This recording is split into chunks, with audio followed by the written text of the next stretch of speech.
What's up, guys? Welcome back to another video. Welcome back to another monthly astrological overview. This is going to be the month for June 2024. Thank you for returning. This is going to be an interesting month, guys. So as we are basically entering the summer months, the summer basically, the first couple months of the summer is, there's not much going on. The energy starts to kind of slow down a bit. We have a few bumps in the road, at least, in June. But it's really towards the end of summer where things really start kicking up a notch by becoming more challenging. And as we get towards the end of the year, there's just going to be it's going to be kind of like a snowball effect. There's going to be a lot more challenges happening as we get towards the end of the year. But for at least June, it's kind of quiet for the most part. The one thing I would really say about the overall energy of June is Saturn's energy is going to be very loud this month. We're going to be dealing with a lot more Saturnian energy, which just means reality checks, disciplining ourselves from a lot of stuff, and just challenging ourselves. And this is because Saturn is going to be slowing down to go retrograde towards the end of the month. We will get to that. But yeah, Saturn's going to be very loud this month, guys. So just kind of a heads up. But we'll talk more into it as we get through this video. If you are new here and don't know who I am Cody. I've been doing these astrological videos for the past couple of years now. I've been, basically... I talk about all the energies and everything that happens every month. If you want to watch any previous months, I have plenty of those videos on my YouTube channel. Or if you want to become a patron just to support my work and stuff like that, you can also do that by joining. I'll put the link in the description below. But so in this video, we're going to be talking about all the important aspects and transits happening this month. Towards the end of the video, I'm gonna at least switch it up a notch and go towards the horoscopes and talk about how the month will affect all 12 signs. We'll go through all of that. If you want to stick around, I will put timestamps for each sign if you want to just listen to a little bit of the introduction or a little bit of what I talk about, and then go straight to the video, to the horoscopes, or just go to the horoscopes just to see how it'll affect your own sign. You can do that as well, but I would at least recommend to maybe watch the beginning part just to kind of see how the month is gonna at least present itself and unfold throughout the month. But yeah, then we're gonna be talking about a lot of this stuff, so let's just kind of jump into it. If you watched the last video, I believe it was the Gemini video that I posted I think about a couple weeks ago, about a month ago almost. I talked about basically half of this month already because of for the seasons, I basically just talk about that month. As the sun passes through each season, I talked about Gemini season, how that'll play out and affect all 12 signs. So if you want to see those horoscopes for that, you can. But this will kind of just be a continuation of what I'll be talking about, because I didn't talk about the Cancer season part for June, and that's where this video comes into play, to basically continue what I've been doing. So let's see what else I can say. If you want to check out the merch, I am presenting and advertising the Cancer merch, as I'm wearing it right now, and I have the Saturn and Pisces hat. It's really cool, guys. You can check that out. I'll put the link in the description box below too. I just made a new Gemini design on the website. Looks really cool. I will be probably making another Cancer design as well towards the end of the month, towards the end of June. So if you're excited for that, want to check that out, be on the lookout. If you follow me on social, I usually post these little promotions, little advertisements. I do actually have a 20% off sale going on June 1st through the 5th or 6th. I'm not exactly too sure, but it's the first 5 or 6 days of the month, there's a 20% off sale. And I also have a 15% off sale in the middle of the month, and then a couple 25% off sales towards the end of the month. and I think like maybe a free shipping, free standard shipping sale towards the end of the month. So if you want to at least check out the the merch, check out the promotions I'll be advertising, follow me on social. I'll put all that stuff in the description box below, so kind of give you all that information there. So all right, so let's jump into the month of June. We are halfway through 2024, guys. It's kind of crazy how we're just kind of flying through this month. I hope most of you enjoyed the month of May. May was a really nice month overall. Probably one of the best months that we will have in 2024 because, like I said, there's a lot more challenging aspects coming towards August through the rest of the year, and actually going into the first couple months into 2025. So it's really like from August to like I think like May of 2020, August of 2024 all the way to May 2025 is like really like a lot of challenging aspects, a lot of things just we'll be dealing with. That's mainly because of the whole Mars retrograde that's going to be coming up, and just other like major transits and stuff like that, like the Jupiter Saturn square, like I said, the Mars retrograde, and then eventually once we get into 2025, we're gonna have like Venus and Mercury having a retrograde and stuff like that. Like it's just gonna be a lot of stuff. Is just like it's a lot, guys. So we'll get to it once we get to there, but right now we are going to be talking about June 2024.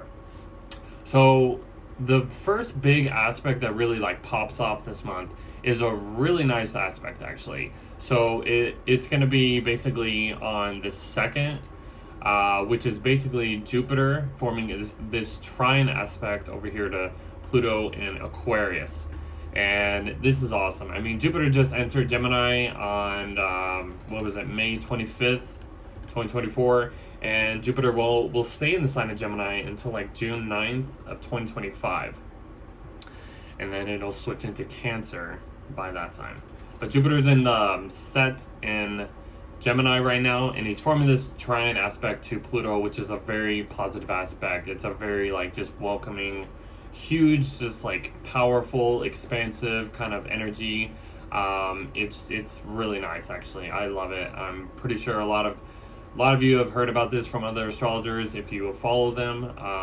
Jupiter is about the planet of expansions, abundance, beliefs, the higher mind and stuff like that. It's in the sign of the Mercury ruled sign of Gemini, and it's Jupiter's in its sign of detriment, so it's not in a comfortable sign, but Jupiter's still Jupiter, and it's gonna at least use the mercurial tools to do its job and stuff like that, which is about communication, intellectual stuff, just connecting with people, learning, writing, stuff like that. So that's going to be really expanding I should say, over this next year, and having Jupiter form this this positive aspect, which a trine is ruled by Jupiter, actually. So it brings abundance, it brings like a helping hand. It's a very just easy, same kind of like it's like you're on the same page with somebody, you're speaking the same language, it's easy, it's really nice.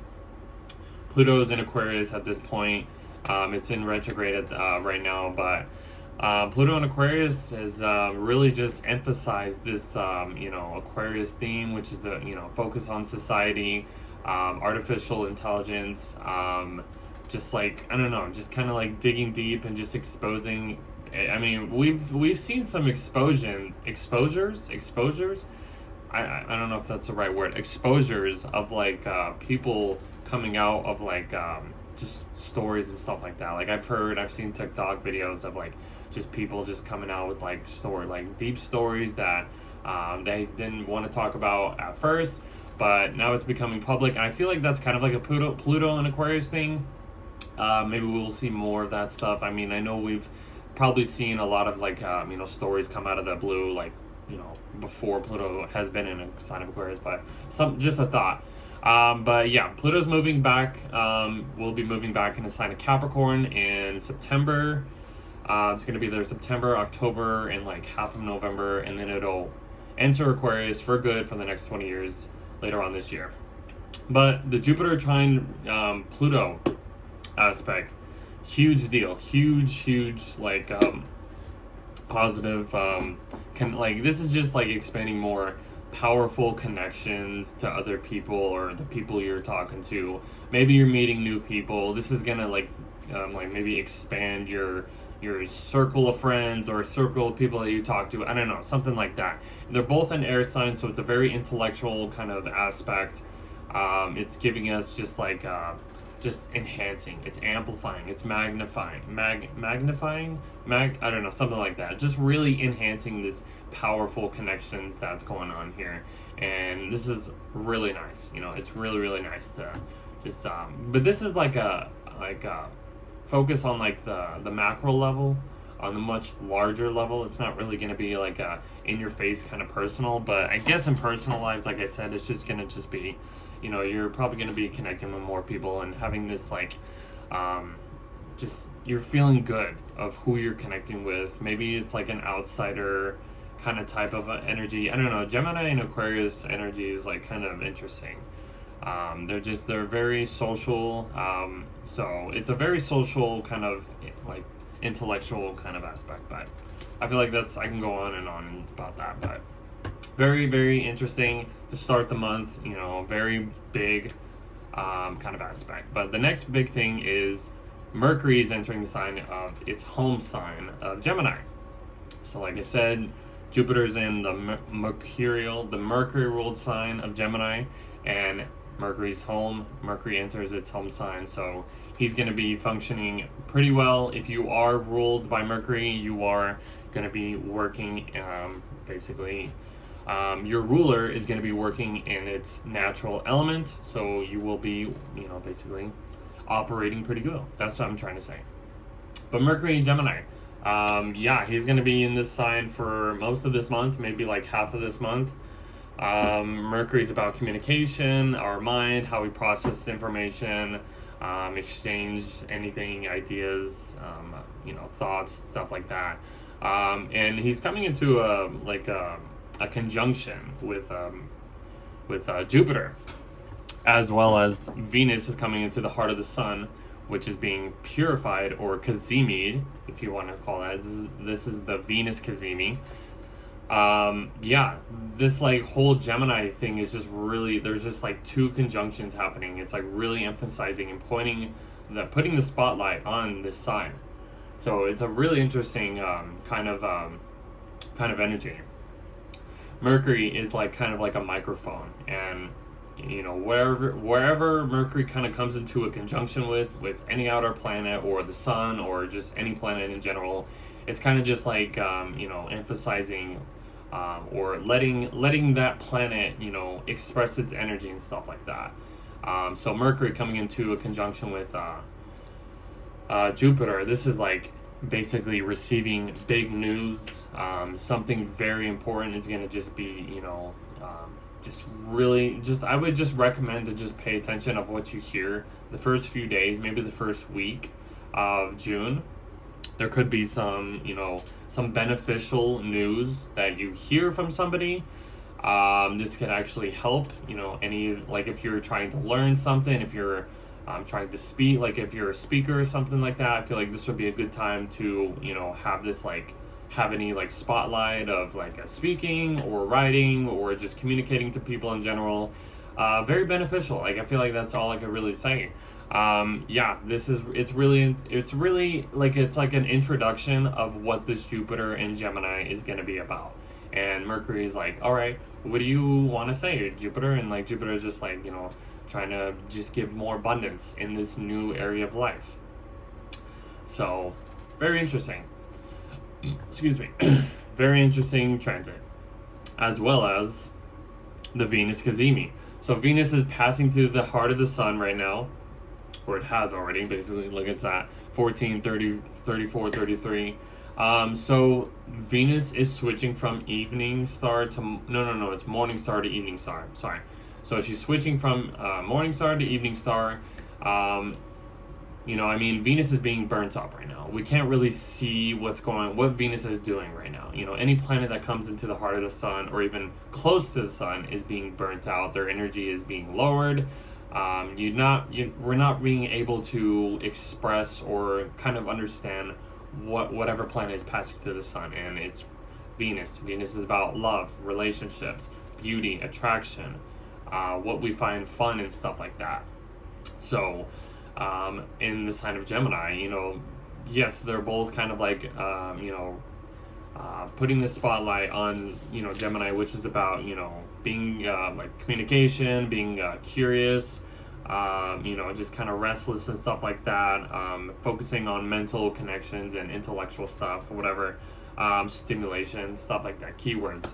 But yeah, the Venus is being purified right now, so we can't really see the Venus energy right now at the moment. But as she passes through the sun, and as we go through, weeks and weeks, we'll start to, start getting that Venus energy back, so to say. But one note I want to, say before I continue this. So 4 years ago, in 2020, Venus was retrograde, did its whole retrograde in the sign of Gemini. And it was basically closest to Earth. So it was on the interior. It was an interior conjunction when the Venus basically passed through the heart of the sun. And then 4 years later, she's on the opposite. She's on the exterior side of the sun. And she does this every 4 years, or I should say, I think it's like every 8 years. Well, every 8 years she goes retrograde in the same sign or whatever. Usually around that. But every like 4 years or she's like in the opposite sign. I hope that makes sense. I just kind of wanted to say that because I've been thinking about that. But it's kind of interesting because 4 years ago she was in the interior conjunction of the sun, being Kazimid, but 4 years later she's on the opposite side, the exterior side, the far side of the sun from Earth. So low notes here. Okay, we got to move on. So the next big thing is the new moon in Gemini. So we have this huge Gemini Stellium happening right now, or as we go through the first part of the week. Well, let me see hold on. What? I think it's on, I have it on the 6th. So it's at 16 degrees, basically. Okay, so it's at 16 degrees of Gemini. So if you have any placements around 16 degrees, this is a new start of, kind of refreshing the intentions of what this lunation has to offer or wants to begin or whatever going forward. This is Gemini. This is an air sign. This is resetting things to do with being social, communicating, writing. I'm going to be repeating myself about this Gemini keywords. Friendliness, sociable, restless, curious, alert, adaptable, stuff like that. Just the rational side, it's very detail oriented. It's a Mercury rule sign, so it's very just wanting to know information through communication. That's kind of like Gemini's energy. So this is the new moon in Gemini, 16 degrees. Set those intentions on June 6th. So yeah, next big thing we have is we start to get this these challenging aspects to Saturn, as Venus, she leads everybody. So Venus basically forms a square to Saturn, and that is on June 7th, both at 18. Well, he's at 19 now, but same thing. So Venus squares Saturn. I mean, any challenging aspects of Saturn, it's going to be challenging. It's a reality check. It's going to hit us aside the head and be like, whoa, okay, I need to discipline myself about when it comes to whatever planet is being aspected or challenged by. And in this case, it's Venus. So Venus is about what I said, relationships, love, pleasure, what we attract and stuff like that, what we find fun. And she's in the sign of Gemini, which is about being social, intellectual stuff, having a little bit of just kind of breeziness and just kind of going all over the place, maybe doing two things or loving two things at once. It's the twins, so there's double of this stuff. And having it square Saturn over here in Pisces, there's gonna be challenges when it comes to relationships, love, how we express our loves, what we find, it's kind of just, what we find fun and stuff like that. But it's really challenging these commitments that we are basically that we want, I guess you could say, what we desire. But it's like Saturn's like, okay, here's a challenging aspect. Is this gonna be real? Is this gonna be like, is this gonna be your choice when it comes to like the long-term, anything, long-term goals and something like that? Is it gonna be worth the test of time when it comes to relationships and stuff like that? So we may have to deal with problems, issues, situations that challenge our relationships at this time. But it's like, it's only for like the greater good of what is best for our long-term goals and stuff like that. So, and this continuation of it, the sun and basically is basically forming a square to Saturn at this point in the next couple days as well. So it's not going to be easy, guys, but like I said, like the middle of the month, I would say from like the 7th through basically the 7th through the 12th is kind of like around that time is like where all these planets start to square Saturn. So that week, that like middle kind of beginning part of the month is not going to be easy, but it will give us some challenges. It will give us some obstacles that we need to face and stuff like that. It's Saturn's energy. Saturn is not an easy planet. Saturn's the greater malefic, which means it's a very, in terms it's like kind of bad or it's negative or stuff like that, but in all reality, basically, it's trying to help us, get through these steps, get through these challenging aspects that life has to offer. And sometimes when it involves relationships and or family or careers or stuff like that, we need to get through that stuff. And that's just a normal like life advice that we all have to learn and stuff like that. So I'm not trying to sit here and try to give you advice, but at least try to make you aware of what's going on and stuff like that. All right, so the next big thing is basically the sun is making that aspect to Saturn, but the one thing that I want to talk about first is Mars switching into Taurus. All right, guys, there's a lot to talk about this. So Mars has been in Aries since April 30th, I think. So in the past month, basically 6 weeks, whatever you want to call it, Mars has been in its home sign of Aries, doing martial things, Mars rules Aries. So the ruler was home. We've had all this energy. We've had all this stuff, we've been starting new things. It's a cardinal sign. It's the initiation of what the whole cycle is all about and stuff like that. What begins. So having Mars here, we probably had a lot more energy, a lot more ambition to just do things, get things done, go after our goals, put it all on the table, basically have this fiery kind of nature to it. We may probably had to deal with confrontations and stuff like that because it's Aries. It's a very confrontational sign, very impulsive, very like I'm gonna battle basically and stuff like that. That's kind of like Aries energy in general, but it's not bad. Anybody who's Aries or has Aries placement has this like pioneer kind of just leadership energy to it.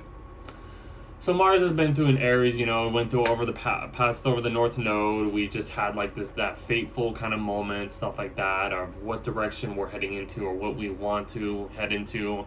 And then we had to deal with like, Mars going over Chiron and stuff like that. So maybe uncomfortable things that we had to deal with, either when it comes to like wounds, pains, or just anything that needed to just, be addressed or something like that. Maybe we had to, cut off some type of like uncomfortable situation that's been causing pain and stuff like that.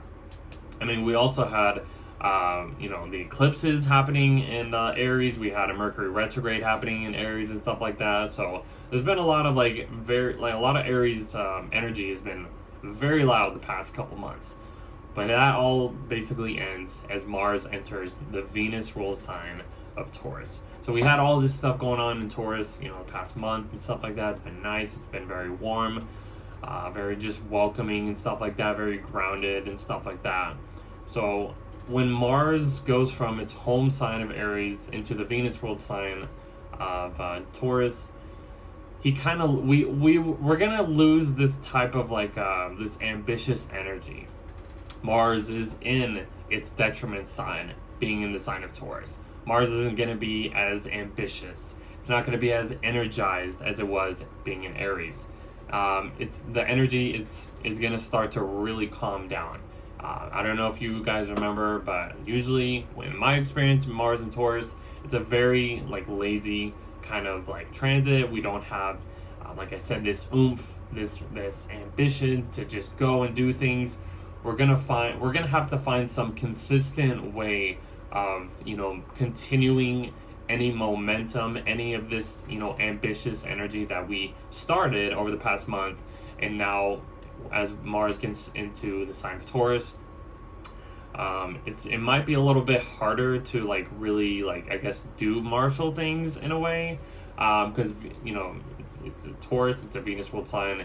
It's a more calming, it's a more, you know, sensual, kind of just, I mean, it is stubborn in a way, but it's like gonna be a bit more duller in the way we, I guess, go after our goals and stuff like that, or if we're dealing with any confrontations in general, it's not going to be as like cutthroat like Mars and Aries has been. So I guess we can talk more about it as we go through this transit, but this is where the momentum starts to just like, okay, it's going to just like kind of like decrease a bit. So not the best, not like the worst thing in the world, but just this is the energy in general. Okay, so that's kind of like the first week of June. Now we get to the 9th, the second week. This is when basically the sun squares Saturn, and basically the sun is about, you know, where the spotlight is at, wherever season it's in. And having the sun in Gemini, you know, it's basically just this Gemini energy, this Gemini stellium that's going on. You know, it's very, you know, communication is key, sociable, stuff like that, just learning, talking, stuff like that, interacting, stuff like that, like just stuff, you know, being adaptable. I mean, the seasons are changing at this time. I mean, right now we have 6 planets in mutable signs, which basically just means there's a lot of change in the air. Things are shifting, you know. That's kind of like the mutable energy. You know, the mutable energy is the changing of the seasons from whatever season it's going to, that it's coming from and moving into. As Gemini season is, it is basically the shift from spring into summer. This is as much light as we are going to get in the northern hemisphere. It's the opposite in the southern hemisphere, and it's kind of like the opposite when it's in the opposite sign or whatever, stuff like that. But we are getting as much sunlight, stimulation, as much as possible. You know, Gemini is like kind of like a, you know, it wants to learn everything. It wants to just keep learning, and, you know, all this information and stuff like that. Having the sun square Saturn, though, like I said, reality check. Reality is gonna, like, this watery energy is gonna just pour it all over this like information, stimulation stuff. It's gonna like kind of ruin the vibe in a way. In the Gemini video that I posted last month, I was kind of describing this energy as like, you know, having a party, you know, enjoying your friends, you know, you're just spending time with a bunch of stuff, and then things get a little bit chaotic. You know, maybe people get a little bit too drunk or whatever, or, you know, mess around and then start, you know, messing up the place, messing up a party and stuff like that. And then they come into this square to Saturn, and it's like Saturn's like the cops. Saturn's like these authority figures that have to like, oh, okay, we gotta, you know, basically party's over, we gotta like get things in order and straight things up and stuff like that. It was kind of like what I was describing, and that's kind of like this energy. You know, it's like you want to do all this stuff, you know, multiple things. You want to, you know, be like sociable, communicative, blah blah blah. But then like something like kind of comes up, and, you know, boom, you know, you get in trouble by doing something, or the challenge comes up and you're like, oh wow, like I'm in deep trouble now, or something like that. It's kind of like that in a way. But this is just kind of just saying, you know, hey, you gotta like, you know, grow up in a way. You know, you don't need this like, I don't know, like Gemini energy and Pisces energy is a weird vibe in general. I just like, Gemini's an air sign. It's a very sociable, intellectual sign, and Pisces is just, you know, mutable water, It's just like kind of all over the place, spiritual, blending into things, and it's just like, it just doesn't make sense in a way. But they understand, these two signs, because they're both mutable signs, that there needs to be some type of change in the air. Like there needs to be some type of like I don't know, agreement in a way, even though they don't agree. These two signs, they're not on the same page, but they kind of understand like the same energy, so to say. I hope that makes sense.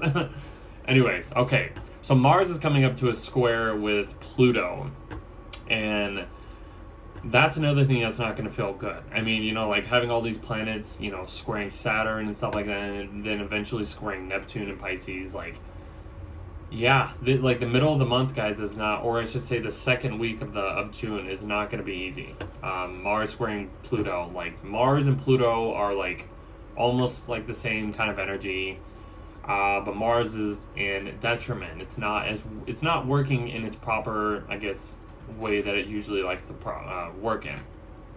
This is going to bring a lot of power struggles, maybe some confrontations that we just can't handle, you know, that we have no control over and stuff like that. Like this is Pluto, I feel like, is like kind of like those outer like those forces of like outer forces that just take over us or try to take over us, like manipulation or just control in general. And you know, having this square to Mars, bringing this tense energy, you know, this is not going to be easy, guys. This is not going to feel easy at all. What else can I say? I mean, they're both in fixed signs, and fixed signs do not like change. They do not like to, you know, do anything besides what they are used to. They stay in this consistent motion, and they don't want any change. So I mean, Taurus and Aquarius talk about like, you know, doesn't make sense or not on the same page. Like, oh man, this is going to be kind of like a battle if you are dealing with any challenges or arguments at this time. So just take it easy. Try not to overdo it. That's all. That's, I think, the best advice I can give. So, but we'll get past it, and that's the good thing. The next big thing is basically Mercury coming into this square to Saturn. So it's like, okay, now Mercury's, you know, forming this square to Saturn. Mercury's about basically communication, stuff like that. Saturn's about authority figures and stuff, responsibilities. So we might have to take on more responsibilities, or this might challenge us in how we, or what I should say is like, this is gonna like bring more discipline, a mental discipline in a way, or it's gonna challenge our mental side into disciplining, being more disciplined. It's going to discipline our mental side, or it's going to challenge us, at least. I'm trying to say that. That's a very, like, you know, as vague as I can get, is like really challenging how you handle, you know, information, responsibilities. You know, it's just like, it's really testing your mind, basically. I think that's a good way of like saying it, is disciplining your mind.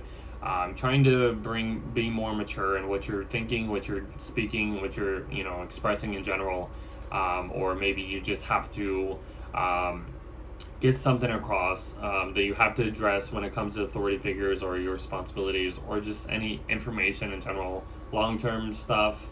That's kind of like the vibe of Mercury square Saturn. But after that, basically Mercury is coming into the heart of the sun, which is another purifying moment, clarity, you know, kind of like light bulb like moment and stuff like that. We get past this square to Saturn, and then we get this Mercury Cazimi, which is like, okay, now we kind of understand, you know, we've been through a little bit of challenges and stuff like that. Now we can kind of like shift our perspective into a new, I guess, new level, or whatever you want to say, a new side or whatever. We're moving past all this old stuff, basically. And you're probably going to learn, you know, have some information, learn about stuff like that. Something might come up and you might realize, oh, okay, this makes sense. Or, I don't know, some information that's going to be really, you know, I guess delivered. And you're going to really understand it, I guess. Something. I don't know. Just kind of look out for that towards like the 13th, 14th, 15th, 16th, around the middle of the month. So, Venus will end up coming into a square to Neptune right before she goes into Cancer. So as these planets, basically Mercury's right behind her. So as these planets start to leave off the square of Saturn, they're going to start squaring Neptune. And that's not going to feel any easier. That's really not going to give us any clarity into, what makes sense and what does make sense. That's kind of how the vibe of Neptune and stuff like that. It really takes an illusion. It gives you all these fantasies and deception that you're like, I'm not sure what's going on, what's real, what's not real. And this is Venus as well as Mercury, but we'll get to that. Venus is about relationships, love, what we find pleasurable, what we attract.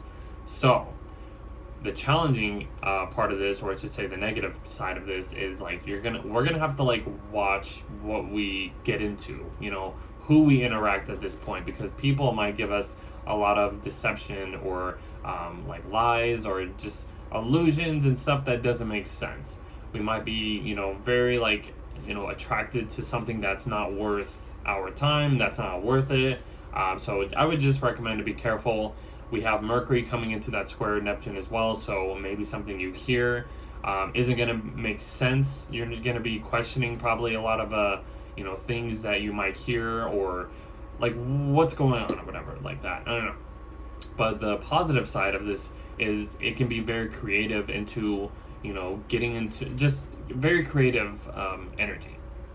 It can make you just, if you're into art, music and stuff like that, or any creative hobby or whatever, you can this could really challenge your you into doing something that's kind of getting into your dreams a little bit more. Putting yourself into getting lost in the sauce of your aspirations and stuff like that. Getting lost into your dreams and stuff. So it could be exciting, but we do want to watch for the mundane level of just being careful who we interact and who we come into, because we will have some fantasies, or we will have fantasies and dreams that feel right, and oh my god, it's too good to be true, but we gotta get that reality. We gotta get back into reality and actually understand maybe this isn't right for me. Moving on. So Venus will enter Cancer as well as Mercury going into Cancer. So the vibe shifts. This is kind of where everything starts to just we start to leave this Gemini energy. The sun will eventually come into Cancer by the 20th, but this is when things start to light up a bit for the month. Let's see. So yeah. So Venus and Mercury go into the sign of Cancer. This just shifts the vibe, and we become more nurturing. We will, especially having Venus here, we're going to value more nurturing relationships. We're going to value more, nurturing connections and stuff like that. Having Mercury here, we're going to be more, softer in how we're going to speak through our heart, basically. And having Venus here is we're going to basically, start, expressing more love. In a more nurturing, loving, warm-hearted kind of way and stuff like that. That's going to be very exciting. Like I was kind of mentioning, Mercury and Venus are close together. They're making a conjunction in Cancer. This is a very sweet aspect in general. Having it in the water sign of Cancer, it's just, I feel like if any of us are having challenging times throughout this month, as we get towards the end of the month, the third week, the final week of just towards the end of June, and as we get into this Cancer energy, it's just things are going to start to lighten up. I feel like we're going to at least focus more on our emotional side. We're going to just be more, just wanting more safe. We're going to want to feel safe, basically. Excuse me. That's kind of all the vibe of Cancer.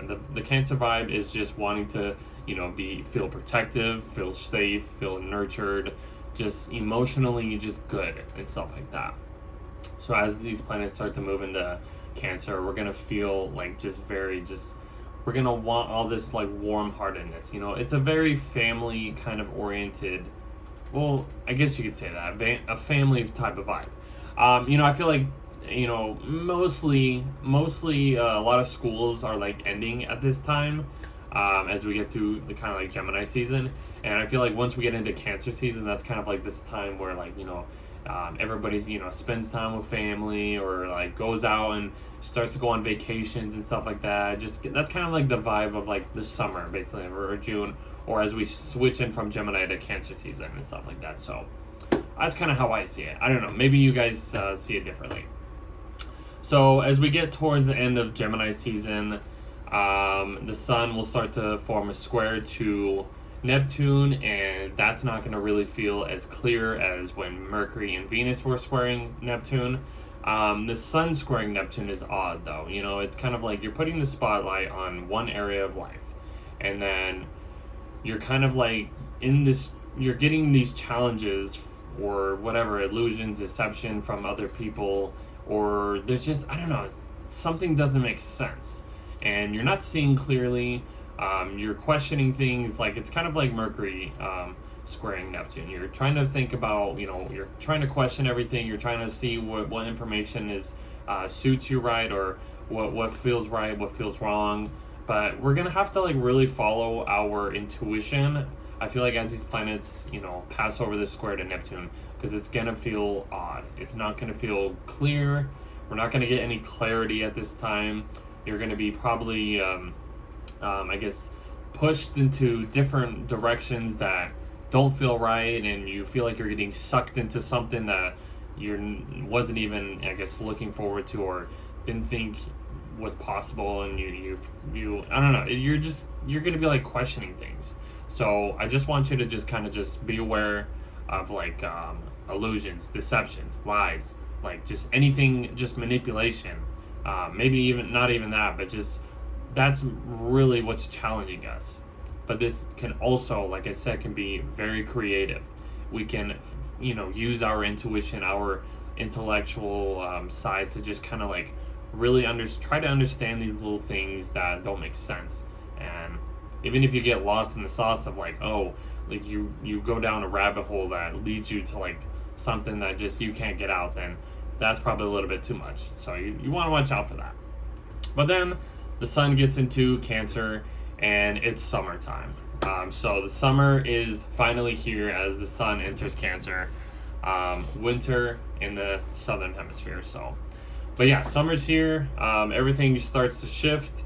We get into more of a watery, wet kind of feeling and stuff like that. And the good thing about this is like all these planets are going to start, sextiling Mars and Uranus, and then they're going to eventually trine Saturn and Neptune as we get into the next month in July. It should feel a lot better than what we've been dealing with. We're not going to be so flighty, all over the place, doing two things at once. This Gemini energy is all over the place. So we start to, come back to what feels good. What's like, it's like coming back home, and you're just like, I'm back home. I feel good. I'm in a safe place and stuff like that. That's kind of like the vibe of like how June basically unfolds and stuff like that. The next big thing is this full moon that happens in Capricorn. And let me just kind of go to like the actual degree. I think it's like right there, something like that. Okay, right there. So full moon in Capricorn. This is going to be the first full moon in Capricorn out of 2. So we're going to have another full moon in Capricorn towards the end of Cancer season next month in July. So it's kind of interesting actually having 2 full moons in this area of life for us. So that's probably a hint, something's probably being important at this time. What is Capricorn? Capricorn is about, it's an earth sign. It's, do I have any in my notes here? I don't have any Capricorn notes, but it's about, it's a Saturn ruled sign. It's an earth sign. It's about, being disciplined. It's about, it's a cold kind of vibe. Very just mature, just, work hard kind of play energy and stuff like that. But it can also be about, structures and like, how we're governing our lives and stuff like that. It kind of like puts the pieces together. When it comes to like Cancer and Capricorn, it's about like home versus like your public life in a way and stuff like that. So when you combine these two together, it really creates a balance of what feels secure, what feels stable, what feels safe, and stuff like that. So this could be about your living situation, your job, anything like that. So it kind of just puts a spotlight. This is a full moon illuminating, coming to a fullness, coming to some completion and stuff like that. So that's about at 1 degree of Capricorn. So if you have any placements around this time, around these points or in these two signs, this could either affect you or it could bring some goodness to you. So basically the next thing at the same time is Mercury forming this sextile to Mars, and that's a really sweet aspect, and then Venus will end up making a sextile to Mars, and it just feels good, it feels a lot better. But let's see, Mercury in Cancer is about speaking through your heart, or what feels right and stuff like that. You're communicating in a more nurtured way, having this sextile opportunity aspect to Mars in Taurus. I feel like this is just kind of giving us a little bit of guidance of where we're going in the direction, I guess, we want to set ourselves into. Mercury Mars, though, Mercury sextile Mars. It's like maybe you're gaining some information, and if it kind of helps your direction out in the way you are kind of maneuvering, is that the right word?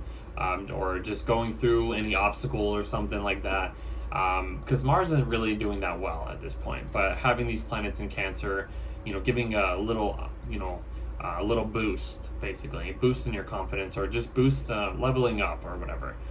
It could help. It could help what direction, I feel like I'm repeating myself, what direction we can actually head into. And then basically Venus comes into this sextile to Mars. When is it? On the, well, actually it is on, what are we on, the 23rd? It's building up. So it happens on June 27th, so towards the end of June and stuff like that. And that's really nice. Venus sextile Mars. Venus is the ruler of Mars and Taurus, and Mars is being like, okay, hey, I'm being in contact with the ruler of where I'm at right now. So it's like, what do you want me to do? Basically, that's what Mars is asking Venus. And Venus is in Cancer. It's trying to be very nurturing. It's trying to be very sweet and enjoy things, And I feel like this could really boost any relationship situations. This could really help. I feel like a lot of boost that kind of confidence and stuff like that. Like Mars is kind of in Taurus, trying to just do what it can. Venus is trying to guide Mars. Like I said, it's kind of like Mercury guiding Mars into what direction we are heading into. Maybe we hear something, but with Venus, it's all about attraction and stuff like that. So either we find someone we are attracted to, and this kind of helps us, I guess, our ambitious side a bit, our desires and stuff like that, what we desire. Mars and Venus have a little bit of both of the desire of what we like, what we attract, what we want to go after and stuff like that. I don't know. I really like this aspect. I feel like this is more of a sweet kind of ending towards the month because of what we've been going through and stuff like that. So it could really boost up our relationships and stuff like that and what we want. Bring more security. I feel like that's a good thing. Bring more security, stability in our relationships, very nurturing and stuff like that. That's how I see it. And at the same time, Mercury is coming into a sextile with Uranus, and that's basically how we end the month. So Mercury sextile Uranus. This is a very unpredictable kind of vibe. Maybe we figure something out and it just brings more stability. It brings more security and stuff like that. Cancer, Taurus, I feel like is all about, bringing more. It's a very fertile sign, water, earth. But Cancer and Taurus, I feel like you can really bring these two together and, make something out of it. When it comes to security, stability, feeling safe, and just surrounding yourself into, I guess, your safe place, or what you find safe. or just comfortable in general. So that's a very kind of like interesting transit. And then all the planets will end up starting to do that, but that'll be more in the July video that I will be posting or working on later on. And then the very last thing that happens is Saturn is stationing retrograde at 19 degrees. So this is as far as Saturn is going to get in the sign of Pisces. Saturn's going to move back all the way to, I think, to 12 degrees over the next, July, August, September, October, like 4 or 5 months, 4.5 to 5 months. It's going to be in retrograde. I believe it goes direct in like November. I believe that's when the last time Saturn went direct. So, I mean, think about all the responsibilities you have been, that you've gained. Think about like how you've disciplined yourself in this new area of life. Saturn's been in Pisces for the last year now, over a year now, so it's been a very interesting kind of vibe that's been kind of blending and changing into, Saturn is getting as close as it will get to Neptune. They are 10 degrees apart at this point. Neptune's basically stationing retrograde at this point as well. It's crazy to see Neptune at this like very, very last degree, almost the last minute too of Pisces, which is huge. Neptune's ending its 14 to 15 year long transit in the sign of Pisces, since it's been in since like 2011, 2012. And Neptune and Saturn will be shifting into Aries by next year. That's going to bring a whole new cycle for all of us.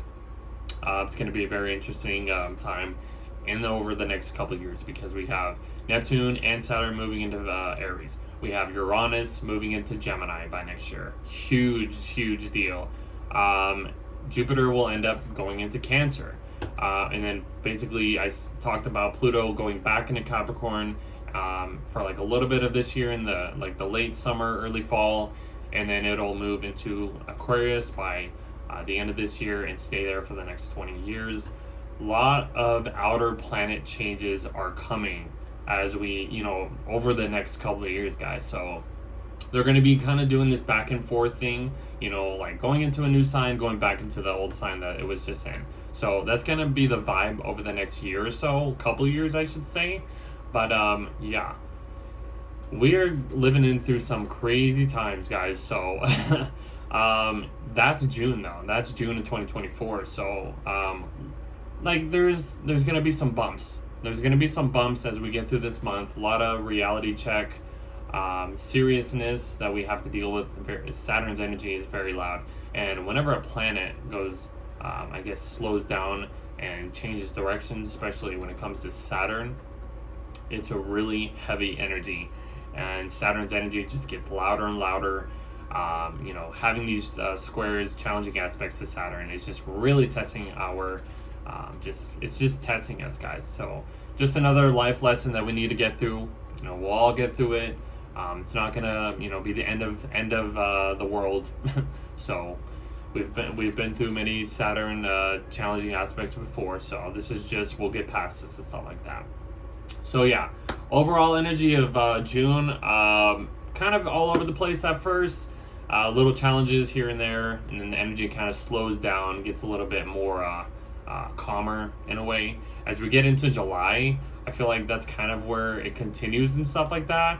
But then, like I said, towards August, that's when things really start to pick up, and we really get into the more challenging aspects as we get from August all the way to the rest of the year and into like the first few months of 2025, guys. So we are in this. So I mean, even for Mars, I want to talk about Mars real quick. Mars won't be, I guess you could say, dignified or in its home sign until like September or October of 2025, and that's when it's going to enter Scorpio. But when Mars gets into Taurus and stuff like that, it's going to go through Taurus. It's in detriment, not doing well. It's going to form a conjunction to Uranus. That's going to be a very unexpected, unpredictable kind of vibe. Then it'll go into Gemini, where it hasn't been since I think last year. And I think the last time Mars went into Gemini was when Mars did its retrograde in the sign of Gemini. So that was a whole thing. And then it'll conjunct with Jupiter. That'll be very big, you know, massive kind of energy. Then they'll both square Saturn, and then that's when things kind of like start to get more challenging and stuff like that. And then Mars will enter Cancer, and then it'll basically go into shadow, start its whole retrograde thing. It'll enter Leo, like a few degrees into Leo, and then it'll station retrograde and then go back into the sign of Cancer and stay there for most of its time. So yeah, and then once Mars stations direct by next year, then it'll take, you know, a few signs that it has to get through, and then Mars is gonna have a tough time from now on till like next summer. Basically, Mars is gonna be through a lot. So, little heads up, guys. So let's get into the horoscopes.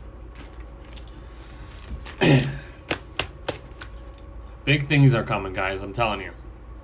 All right. So I guess let me just go back to Mercury and Gemini. We'll just start, excuse me. Actually, we'll start here. And then we'll go to, where's it at? Okay. So we'll start with Aries. All right, so Aries rising. That's what I'm really focusing on, is your rising signs. It'll make more sense of how these transits will affect and unfold for you. Aries. So all this stuff is building up into your third house, okay?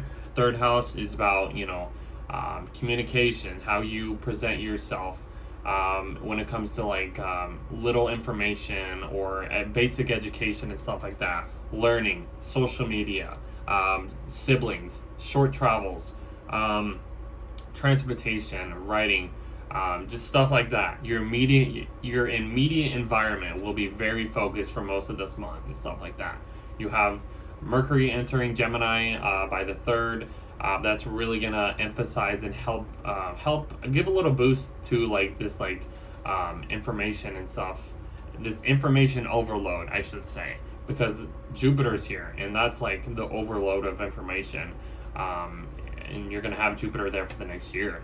You have a new moon in your 3rd house. That's resetting the intentions of when it comes to, you know, how you're communicating, what you're interested in, how you're interacting with other people, just like stuff like that, you know.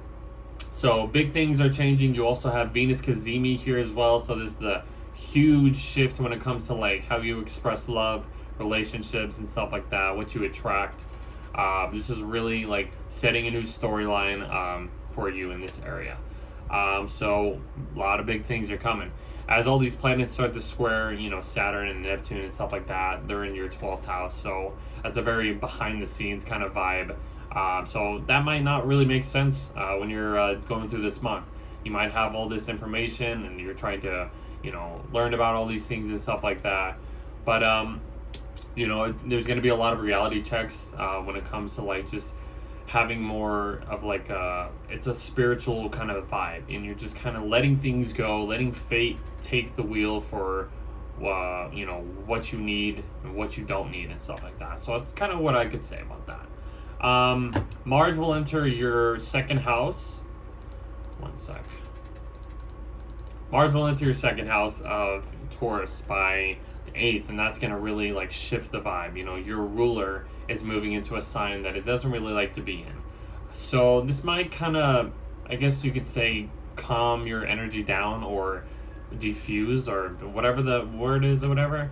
But Mars being overall, I mean, Mars being in your 2nd house is going to give you the some consistency, some ambitious consistency when it comes to earning more finances, earning more values, earning more personal resources.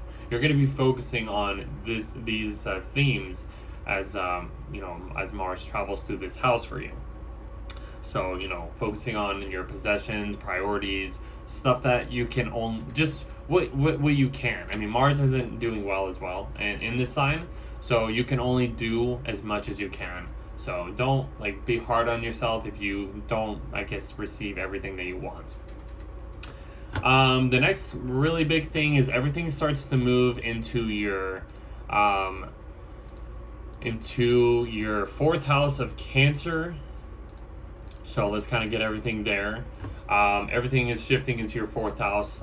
This is going to be, focusing on your home life, family, your property and stuff like that. Maybe just spending time more at home. Not maybe going out as much. Kind of just being in your secure, safe space and stuff like that. Venus is here as well as Mercury, so you're going to be, very nurturing. Even if you do live with other people, you could probably, express this, security or caringness when it comes to just like, when it comes to people in general and stuff like that. So that's going to be very interesting stuff. So let's see what else I could say. That's really it. Then the sun enters Cancer, your fourth house. That's really going to be your spotlight, like I said, for the whole month. You have this full moon in Capricorn. That's the next big thing happening, and it's going to be in your 10th house. So there's something here in your home life and your public life that is being, finding a balance. There's a fullness, a completion, illuminating something when it comes to career, your status, your responsibilities, and stuff like that. So you're going to have another full moon next month in the sign of Capricorn as well. So this area from you with the Cancer 4th house and your 10th house of Capricorn is really going to be focused, I guess you could say, during this month, or season, whatever you want to call it. So you might have to be focusing on how to keep your home life and your public life secure, or just a balance or whatever. So and then the next big thing is Saturn is stationing retrograde in your 12th house. So like I said earlier, this is as far as Saturn's going to go in the sign of Pisces. Then you're going to have to start to understand any responsibilities, duties, how you've matured since Saturn has been moving direct in your 12th house. When it comes to, your mental health, spirituality, this behind the scenes kind of vibe and stuff like that. So yeah, you're gonna have to that's kind of just gonna be the whole vibe over the next 4 to 5 months. Just trying to, test your spiritual side, test test fate, you're kind of just playing God or whatever, seeing what God has to offer, and I don't know, something like that. I don't know, it could be anything like that. But so when it comes to mental health and stuff like that, that's kind of going to be the whole vibe and stuff. So that's kind of what I got for Aries. Let's move on to Taurus. So everything starts off in your... Okay, everything starts off in this second house for your Taurus. Second house is about, your personal resources, your personal finances, what you value, priorities, possessions, what's supporting you and stuff like that. So you have all this stuff going on. You have Jupiter here. You're probably going to be expanding your finances over this next year, having Jupiter here, which is very exciting for you, Tauruses. Having Mercury, the Sun, and Venus also here, it's just really putting a spotlight on just, your work ethics, your savings and stuff like that. Like I said, what you value, what's your possessions and stuff like that.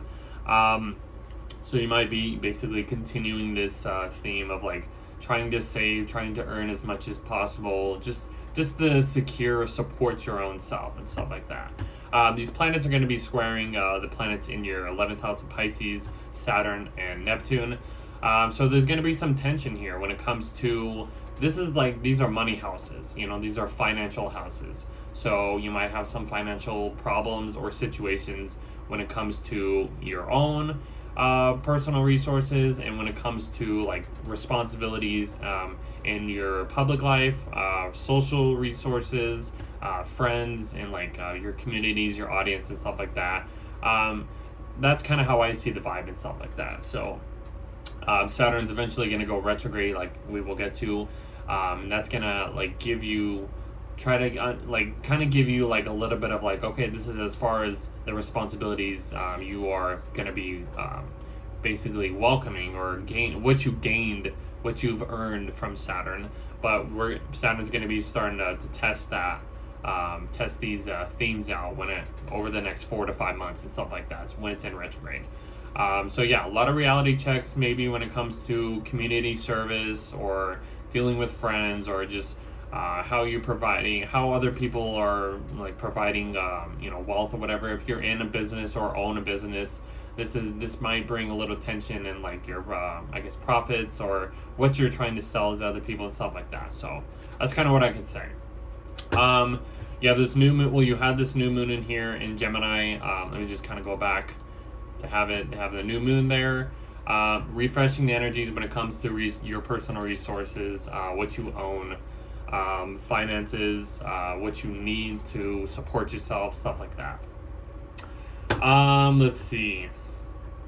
Then everything. Oh no, actually, Mars enters your first house of Taurus by the 8th. Excuse me. So this shifts the vibe as well as like what I was talking about. It kind of slows down a bit, gets a little calmer. But having Mars in your first house is really gonna kind of give you a little bit of an energy, personal energy, like just to be more expressive. But you might have a little bit of a dullness in a way, not really dullness, but like that's not like a bad thing or whatever. But just like your impressions, they're gonna be a little bit odd. But I think what you can do for the most part, having Mars in the first house, is just really use all of this energy to like, do something with your body, like working out, or just, I don't know, doing like kind of being a little bit of a, I don't know, like Mars and Taurus is an interesting transit. That's what it is. Like I said, it's kind of has a dullness to it, but it doesn't mean that this is going to be a bad transit for you. I feel like having Mars in the first house will give you a lot more energy in general.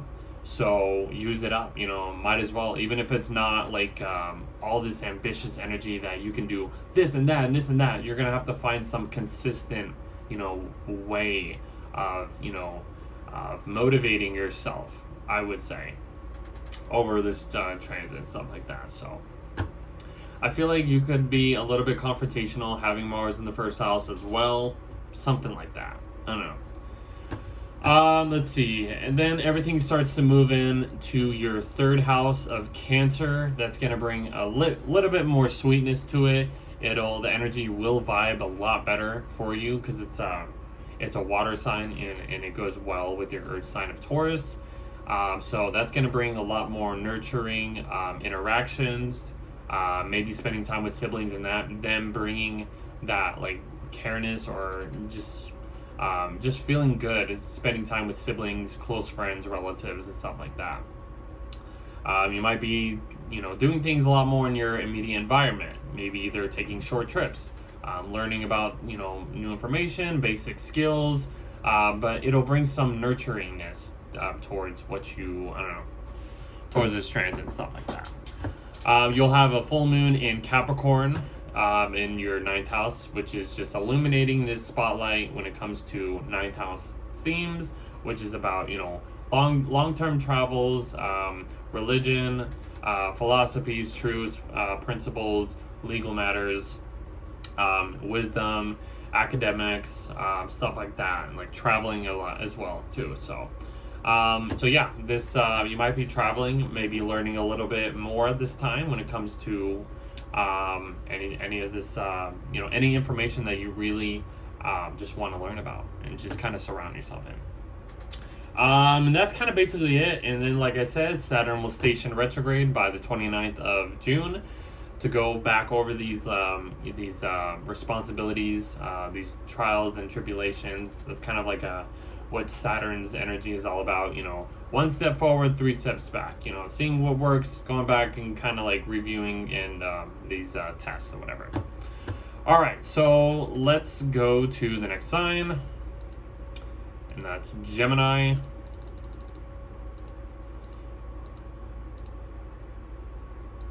Okay. Everything starts to build up in your first house. Huge stellium in your first house of Gemini. The spotlight is on you this month. Happy birthday if you are celebrating your birthday this month. Your wishes will possibly come true if you have been wanting new things to appear, start new cycles, begin new things, stuff like that. You have your ruler, Mercury, entering your sign, your first house by the third, really enhancing and helping you out, helping you operate a lot better than probably you have been. But this is just going to be a really good time for you, Geminis, I think, overall, in general. There's a huge Gemini party happening, and you are just literally going, like, living life. I feel like you are giving off this larger than life kind of energy here. You have Jupiter here in your first house, and that's really going to enhance your impressions, your personality, your character, just how you impress others and stuff like that. You are just literally either meeting new people, attracting more people during this time. So it's a huge deal for most of the month. You have this new moon here refreshing these intentions and energies when it comes to, like I said, your identity, how you want to present yourself to other people and stuff like that. So very, very exciting. You will have some challenges happening when it comes to these placements in Gemini, squaring these placements in your 10th house of Pisces, Saturn, and Neptune. So having Saturn and Neptune in your 10th house is really bringing a superior kind of energy towards your Gemini house. It's having something kind of you're gonna probably have to deal with a lot more like responsibilities, or just deal with like authority figures and stuff like that. They're gonna kind of have like overhand, I guess, like kind of like domination or domineering kind of energy when it comes to like work or your public life or who you are, or just challenges with authority figures and stuff with your career and stuff like that. So you want to watch out for that. I mean, you'll get through it. Not the biggest deal in the world, but you will have Saturn eventually go retrograde in this 10th house area of your life for you, Gemini. So we'll get to that in just a sec. But yeah, so that's kind of what's going on. Mars eventually goes into your 12th house of Taurus by the 8th. That's going to shift the whole vibe. Mars coming out of your 11th house of Aries, being very ambitious and energized when it comes to like communities, community service, doing things with friends, just like social stuff and whatever, audience, interacting, networking, stuff like that. Mars moving into your 12th house is really going to calm the energy down, and you're going to have like this ambition. You're not really going to have too much of ambitious or a lot of energy in general. Mars is moving into the 12th house. I would recommend to really follow any spiritual guidance or whatever higher source that you claim to follow or believe in and stuff like that, because that will eventually lead you or guide you anywhere as this transit unfolds and stuff like that. Very spiritual kind of vibe and stuff like that. So yeah, I mean, your energy is going to be a little bit lower in general, having Mars in detriment in the sign of Taurus, as well as in this 12th house area for you. So you don't want to be too hard on yourself, though. That's what I want to say. I mean, like I said, just kind of follow any guides, any like hidden stuff that really kind of helps you out. You might have to deal with addictions. You might have to deal with just like uncomfortable subconscious like impulses that just burst out of nowhere without your control and stuff like that. So yes, that's possible, but I think, like I said, just follow any kind of spiritual guide that will help you out as Mars transits your 12th house. Because once Mars gets into your first house, you'll have a little bit more energy, and it won't be so dull and like just unconscious and stuff like that. And then let's see, everything starts to move into your second house of Cancer, and this is going to really put the focus on your personal resources, your work ethic, possessions, priorities, stuff like that. So which could feel very nurturing, especially if you are just if you're just trying to take care of yourself in general. The second house is the house of like what we need in order to support ourselves. Like, we need food, we need lots of water. It's in Cancer, so really take care of your body and stuff like that. You know, it could also represent like your home, your living situation, your finances and stuff like that. But these are like beneficial things that can help you out. You know, maybe you are earning more to support yourself and stuff like that. So that's kind of what I can say. You have a full moon happening in your 8th house over here in Capricorn. So this 2nd and 8th house for you, Geminis, is really going to be focusing on money. Maybe your money with other people's money, or trying to find some balance in between that. Maybe you're using some debt in order to, you know, help pay off old, like other debt, or you're spending a little bit more to pay off the debt that you owed.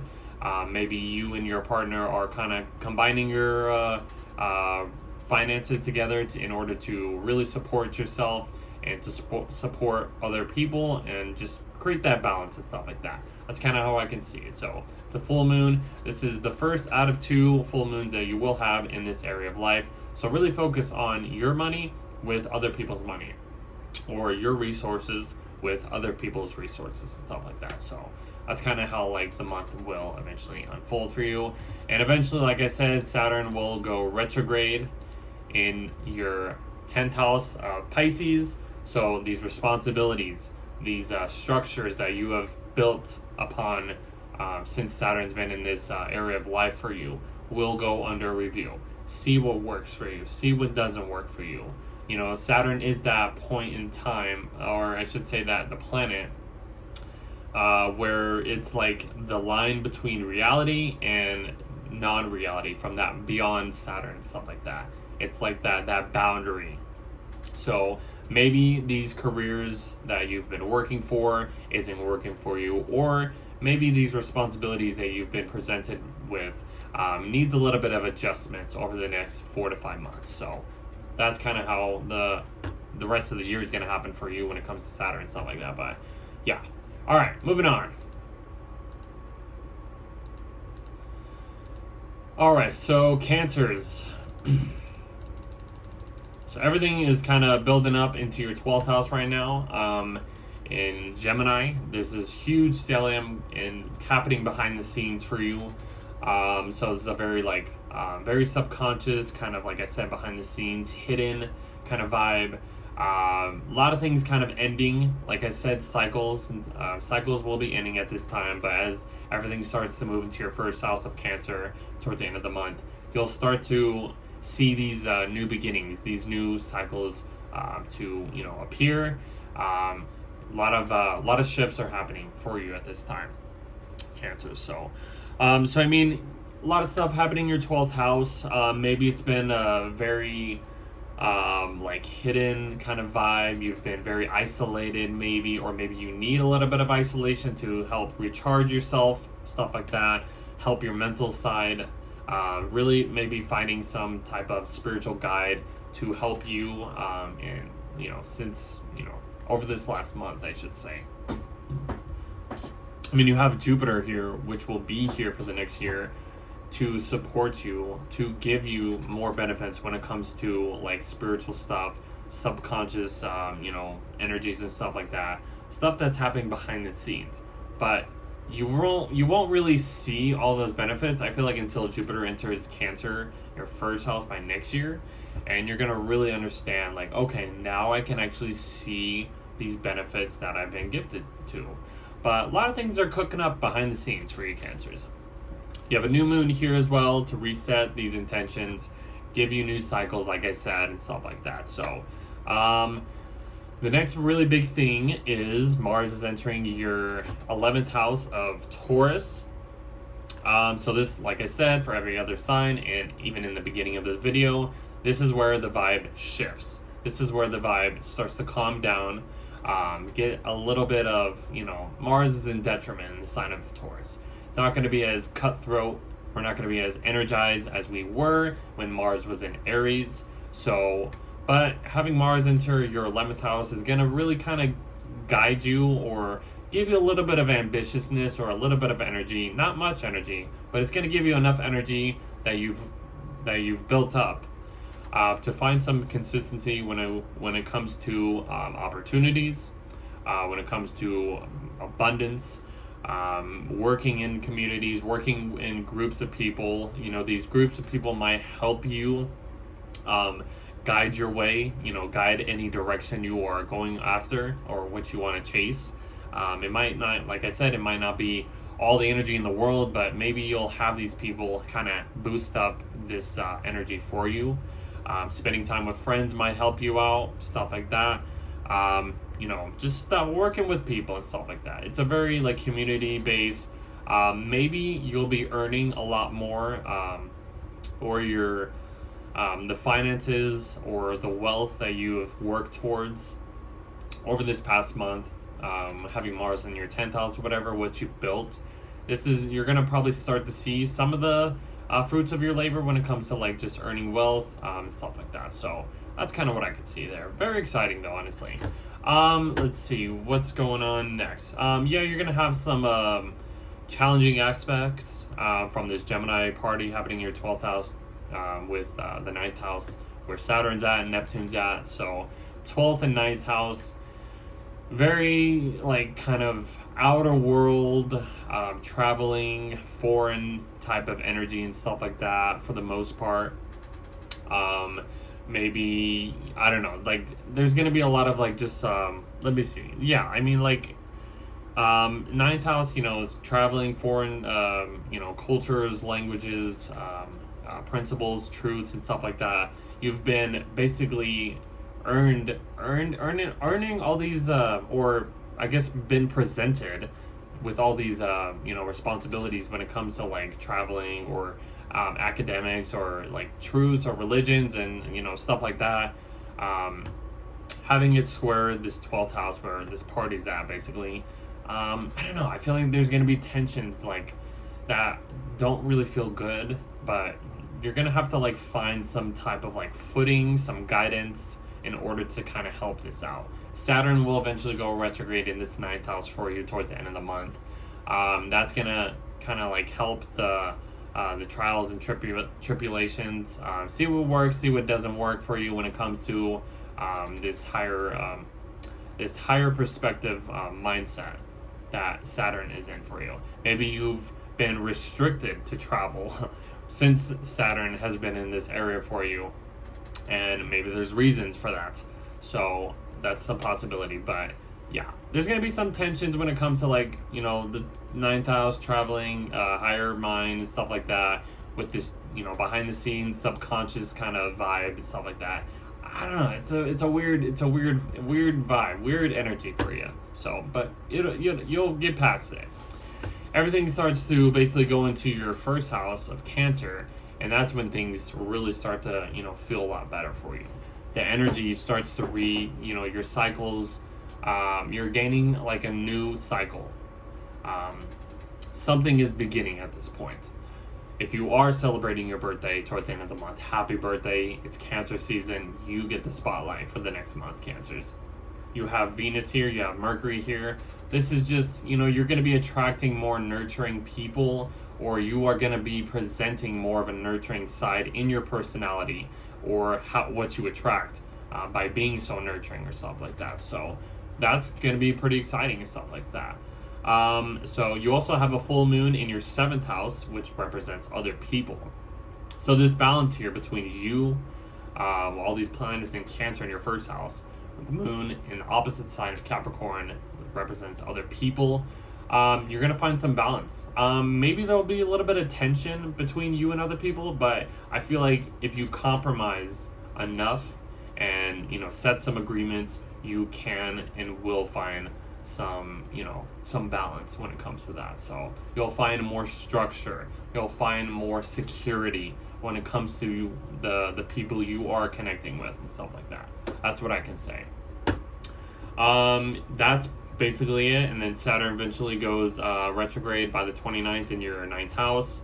So yeah, over the next 4 to 5 months, you know, these how much have you been disciplined, or these responsibilities that Saturn has presented you with.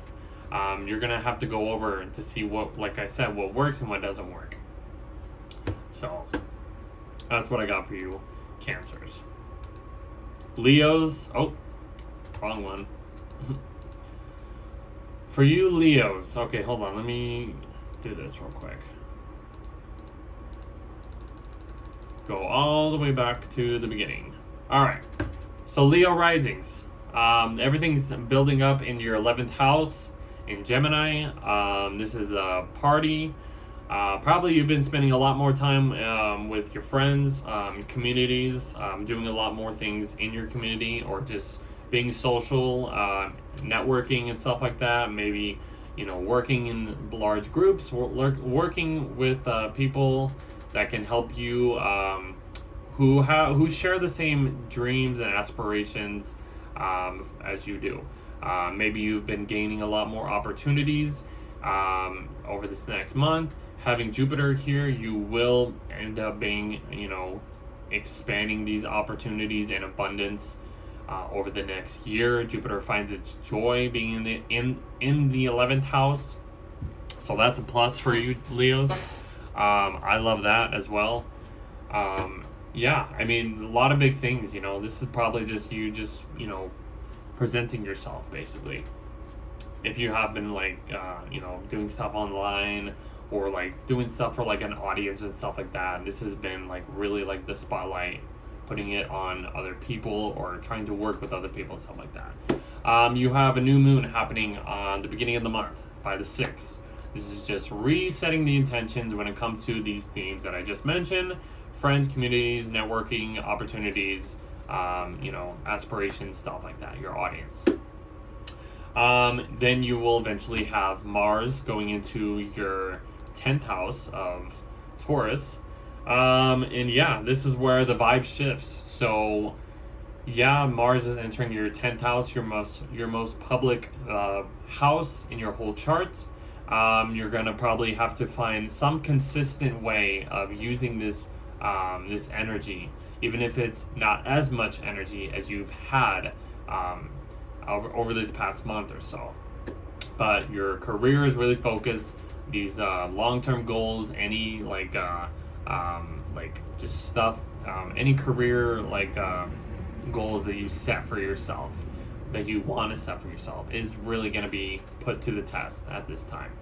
Like I said, Mars is in detriment at this point in the sign of Taurus, so maybe it might not be easy, but like I said, you have to find some type of way to, you know, make your reputation consistent. You know, it might bring some challenges and stuff like that, but you know, you will find what works and what doesn't work. So just take it one day at a time. I think that's kind of the best advice I can give you guys.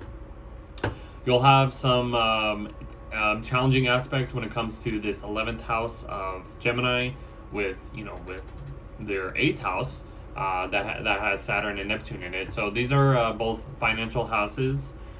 So this is 8th house is other people's resources, other people's finances and stuff like that, and 11th house is like social resources, communities and groups and people and stuff like that.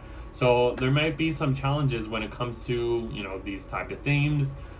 Maybe, you know, using other people's resources and trying to blend them into these communities, and maybe seeing what works and what helps. But there might be a little bit of a tension here. Saturn will eventually go retrograde in your 8th house towards the end of the month. So, you know, you will end up, you know, understanding what responsibilities you were gained, you were presented with, because you will have to go back over these themes to do with, like, you know, shared resources, psychology or psychological connections, debts, loans, other people's money, your partner's money, maybe that's been a focus or something like that. It's a very, like, mysterious place. Soul contracts and stuff like that, refinancing, maybe something to do with mortgages and stuff like that. I don't know. It's a relationship house as well, but it's the deeper side towards relationships, or the deeper side of money and stuff like that. Your contracts and stuff like that. A lot of stuff. So big month for that. You will understand that over the next 4 or 5 months, when Saturn kind of, you know, goes back over this area for you. So just take it one day at a time. That's what I say for you Leos, but just everybody in general. Let's see. Everything will start to move into your 12th house of Cancer towards the end of the month. That's going to really like just kind of calm the energy a little bit more. This is the 12th house. This is the hidden most part of your whole chart. Things are ending at this point. As we go through this season for you, this area of life, and these planets travel through this 12th house of Cancer for you Leos. Like I said, it will be ending cycles. But once they get into Leo by the following month, you will be able to shine again. Yes, this is a water energy. These planets are in water signs, so it might water down your Leo fiery nature and stuff like that. But like I said, as we get to next month, Leo season hits, you're good to go. You can shine like there's no tomorrow and stuff like that. But right now, at this point in time, there's stuff that you might have to deal with. You might have to kind of like isolate yourself. Calm your mental side, heal any mental issues, any problems, or just, recharge your batteries in a way. Having Venus here, you might be attracting a little bit like hidden relationships, maybe secretive and stuff like that. I could see that. I can also see that in the 8th house as well. So if you have that, but we'll get to that. So you have the full moon happening in your 6th house. This is the first of 2 full moons happening in this on this axis or in this sign of Capricorn for you Leos. So the 12th house and 6th house. 12th house is about isolation, hidden guides, blind spots, addictions, alienation, seclusion, stuff like that. 6th house is about work, physical health, leases, routines, finances, not finances, fitness training, taking care of pets, just service in general and stuff like that.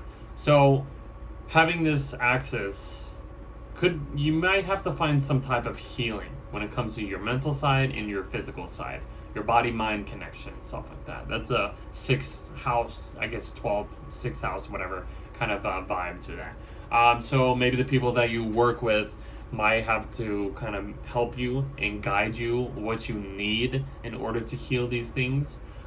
Finding routines, finding what works and what doesn't work in your workplace, stuff like that. So kind of be on the lookout for this stuff over the next month. And then that's about it. Like I said, and then Saturn will station retrograde in your 8th house on the 29th. So yeah, you'll be dealing with these responsibilities that you've been presented with, that you've gained since Saturn's been direct over the next 4 to 5 months, and you'll see what works and what doesn't work. So we'll see you in the next video. Let's move on to Virgos. Wait, hold on. Okay. Everything is in your basically your 10th house. Everything's building up in your 10th house, Virgos, for you. So your career is really on the spotlight, or has been since these planets have been in the sign of Gemini for you. They might have been squaring your placements in Virgo, if you have any, creating tension and challenges, and what you present yourself, how you like your personality and stuff like that from these public things in your career and stuff like that. Let me get a drink real quick.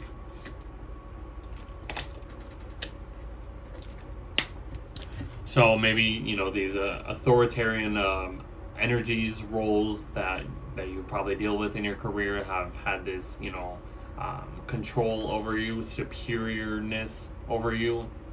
But not a big deal. I mean, there has been a lot of beneficial things, and you will gain more beneficial things, especially because Jupiter is here. Will be here for the next year for you. It'll be presenting you new opportunities when it comes to career, your public image and stuff like that, your reputation, the role you play, the role you have in your career and stuff like that. But the focus has been in your public life. Work hard. Just do as much as you can. People might have seen you as working hard and stuff like that, or you've just been presented in a very public kind of state of mind since these planets have been in your 10th house. I kind of hope that makes sense. I feel like that doesn't make sense, but your public life has been on the spotlight. So yeah, you have a new moon there as well on the 6th, so that's going to just help you to set new intentions when it comes to your career goals, long-term goals, how you want to structure your life and stuff like that, responsibilities, skills, stuff like that, what you're obligated to do. So yeah, that's going to continue as this month rolls on. You will eventually have Mars entering your 9th house of Taurus by the 8th. That's going to shift the whole vibe and stuff like that. Mars is in detriment in the sign of Taurus. You might not have as much as energy while Mars is in the sign of Taurus for you, Virgos, but this is, an earth sign, so it's really going to be a very beneficial trine towards your first house of Virgo. So this can actually help out, even if it doesn't feel, even if it doesn't feel right. It's a bit duller, calmer kind of energy and stuff like that. But having Mars in the 9th house, you're going to be wanting to have this ambitious direction to travel more. You're going to want to just, expand your higher mind, maybe explore a little bit of, the outdoors, be outdoors, enjoy nature and stuff like that. If you are into politics, you could possibly have some confrontations. I feel like that's a possibility when it comes to Mars in the 9th house. Or you might have to kind of fight for your own beliefs and what you do believe in and stuff like that. So, possibilities.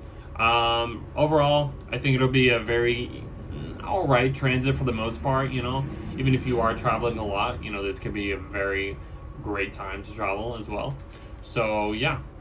Let's see. So everything eventually will start to go into your 11th house of Cancer. That's going to be a very, soothing kind of vibe. A lot of nurturingness when it comes to friends, being around friends, being around communities, big groups, working with big groups and stuff like that, your audience and who you're presenting to. It's going to feel very, very nice, very warm-hearted. Even maybe present more opportunities that feel good for you. So that's what I could see happening. If you're networking with, colleagues, groups, friends and stuff like that, that could be a very, that could be very prominent at this time, overall. You'll find a lot more benefits, when it comes to spending time with friends and stuff like that. You might be earning a little bit more from more wealth from the career or what you've been working towards and stuff like that. So that's kind of what you are probably going to be dealing with. Just focusing on your aspirations at this time as well, and maybe attracting more, Okay, let's see. Then you have a full moon happening in your 5th house of Capricorn. So this is another earth sign, so it's a very easygoing kind of vibe and stuff like that. This is the first out of 2 full moons happening in your 5th house of Capricorn. You'll have another one following next month. So this axis of 11th house and 5th house. So the 11th house, like I mentioned, is about groups of people, friends, opportunities, aspirations, hopes, dreams, stuff like that, audience and stuff. The 5th house is all about your creative side.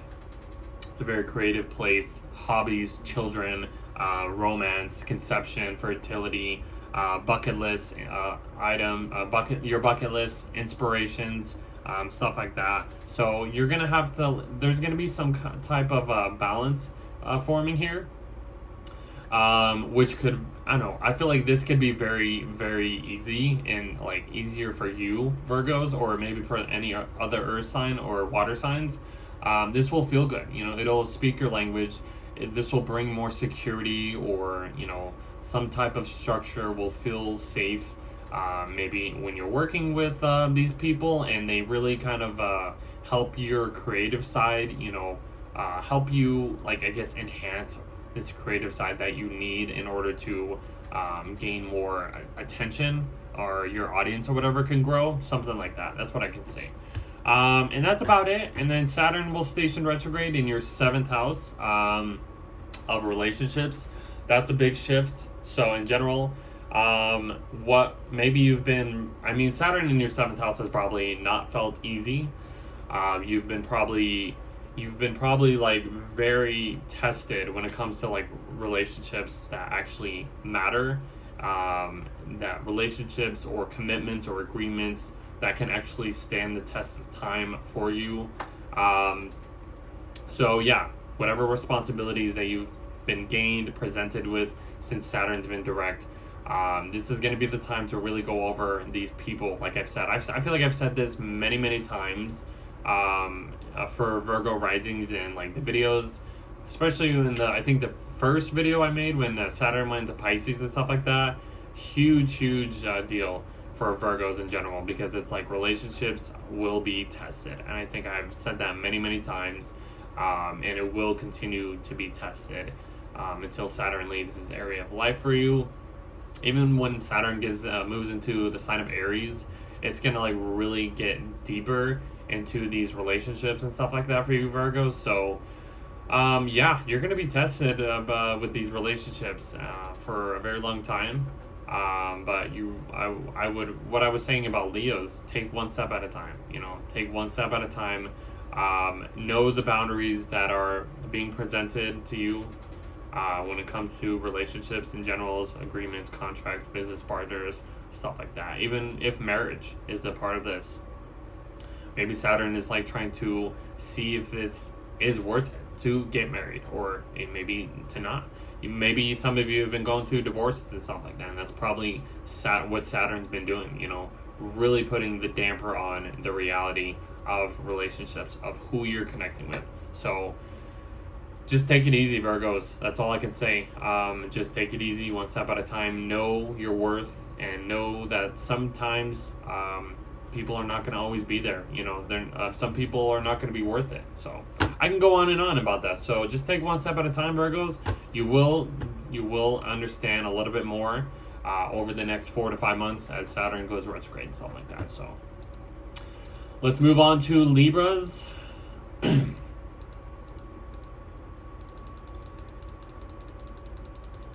All right, Libras, so everything's continuing in this 9th house for you. This 9th house stellium is just booming. A lot of probably traveling at this time. You probably have been traveling or just learning a lot. Maybe dealing with a lot of like academics, schooling, foreign cultures, just discovering stuff, expanding your horizons, expanding your higher mind and stuff like that. A lot of beneficial things probably have been happening or been presented to you. You have Jupiter here and will be here for the next year. That's going to bring a lot of beneficial things when it comes to traveling, expanding your higher mind and stuff like that.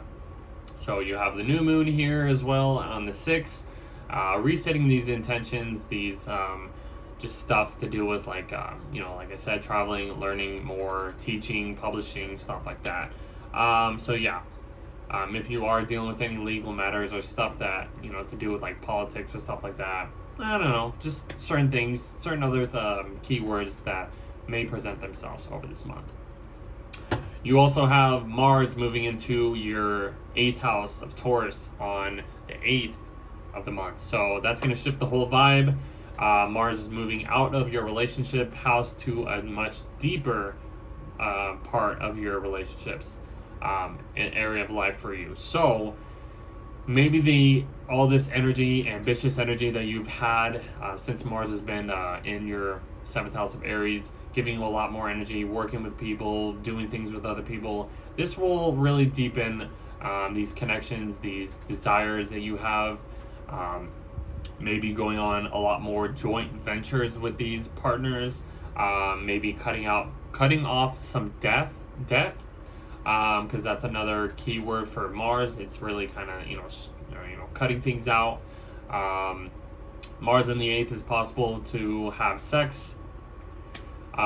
Being in the sign of Taurus, yeah, it's a very sensual kind of vibe to it, if you know what I mean. So hey, it's possible. But you're gonna have to find some consistent way in order to either cut off some debt or work with these people or get a little bit in depth when it comes to these connections that you have with these partners of yours.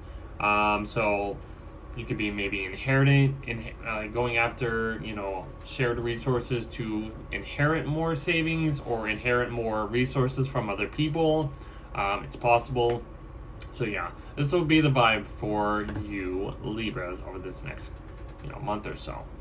And then everything starts to kind of like square, from your 9th house over here to your 6th house of Pisces over here. So 9th and 6th house, this is gonna have to do with like foreign things, traveling, philosophies and stuff like that, religious stuff, politics, squaring the 6th house of like your work, your routines, like maybe dealing with coworkers, your wellness, your physical health and stuff like that. There's going to be some tension here when it comes to like that. So either, people like that are different, that have different ethnic cultures or whatever, bring a lot of tension or something like that. I don't know. Maybe you're traveling and it kind of like ruins some type of like wellness or that your physical body ends up getting into. I don't know, something like that. I'm just kind of throwing out little keywords when it comes to this stuff.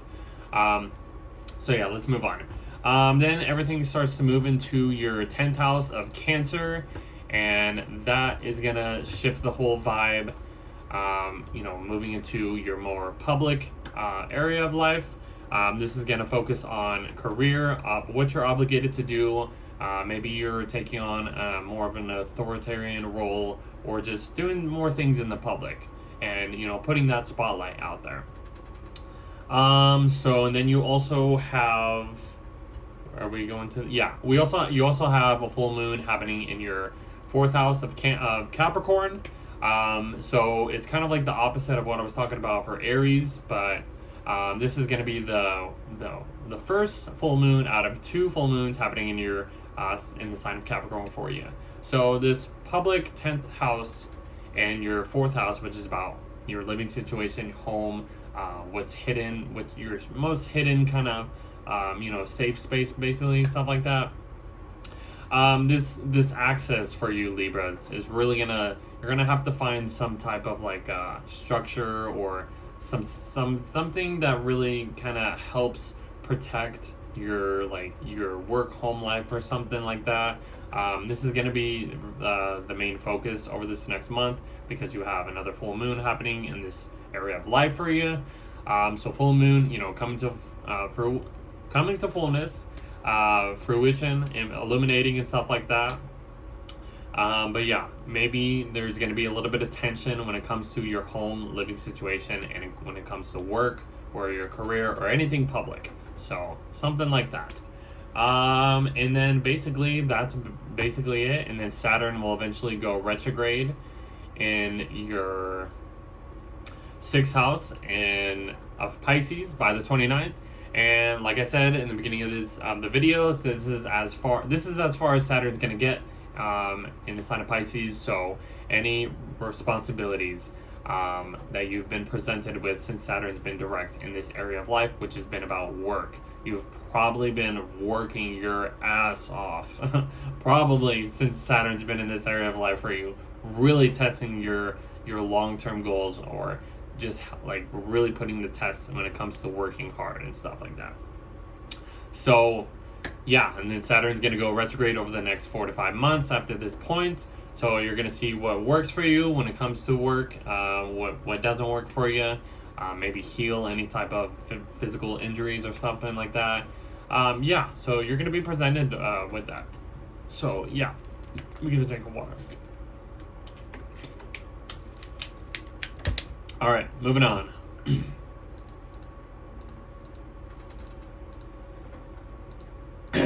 Scorpios.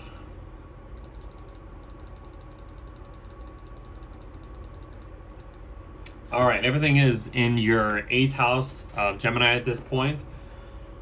Okay. All right, so you have this stellium building up in your 8th house. 8th house is about, shared resources. You're, getting deeper into your partner, secrets and stuff like that, mystery, inheritance, refinances, solo contracts, psychological connections, joint ventures, stuff like that. This has been the main focus for you. You also have a new moon happening in Gemini in your 8th house on the 6th, just refreshing these energies and stuff like that. So a lot of new cycles are beginning at this point when it comes to that stuff. So that's kind of like the whole vibe. You have Jupiter here as well, and will be here for the next year. So this will kind of bring more beneficial things when it comes to these, when it comes to shared resources, getting a little deeper into, you know, these connections that you have with your partners and stuff like that. So big things are coming for you. Money things, I should say. Then you have Saturn, not Saturn. You have Mars going into your 7th house of Taurus by the 8th. And that's where the vibe shifts. Mars is entering a place where it's going to be opposing you. So, and it's Mars. So, I mean, you could have some confrontations when it comes to relationships, with you, like agreements and commitments and stuff like that. So, you want to maybe take it easy on other people, or try to find some balance, even if you guys are probably being stubborn and don't want to change anything. Mars will kind of like lower your energy a bit. Maybe you have to like maybe support other people as well. But Mars will give you a little bit of a boost, and like your direction will just to be focused on just, I guess, working with other people, or just kind of doing things, working with these like business deals and stuff like that, these contracts that you maybe agree to. You're gonna have to find some consistent motion into getting through any challenges, any oppositions that will present to you. So not gonna be the best thing that happens, but I mean, we'll get through it. You'll take it one step at a time and stuff like that. I'm sure if you do find some type of balance, this will be kind of beneficial for you in a way. But yeah, that's kind of the whole vibe shift. Then everything moves into your 9th house of Cancer, and that's going to be a lot more easier for you in the energies, because it's another water sign. It's going to flow easier for you. You also have a full moon happening in your 3rd house of Capricorn at this time. So 3rd and 9th house is all about learning, communication, teaching, traveling, stuff like that. So maybe you will be traveling more at this time as these planets go through the sign of Cancer, your 9th house.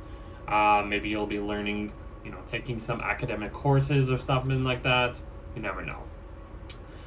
There's many things that can present itself at this time. Maybe you'll be learning more foreign cultures, foreign languages, foreign things that just kind of attract your, I guess, eye candy, whatever it is that you call, be attractive and stuff like that. So, and then having this full moon happening in your 3rd house, it's just really putting the spotlight on, you know, communication, interacting with people, siblings, short-term travels, your immediate environment, close friends, something like that. So you'll have to find some balance when it comes to, you know, your higher mind with the rational lower mind and stuff like that. Let's see. And then basically everything, and then that's about it. I mean, then Saturn will slow down in your 5th house of Pisces. So, and then it'll eventually go retrograde by the 29th, and it'll be in retrograde for the next 4 to 5 months. So whatever responsibilities that Saturn has presented to you when it comes to 5th house themes like creativity, children, conception, any hobbies that you even like want to work on and stuff like that. Maybe you've been, restricted or limited when it comes to these things. If you are taking care of a child, maybe you've been, you've been given that responsibility and to work, to deal with like, to either work with children or, you know, when it comes to family and stuff like that, something like that. So, but even though it's in a water sign, it's in a good place for you. It'll flow easier for you as well.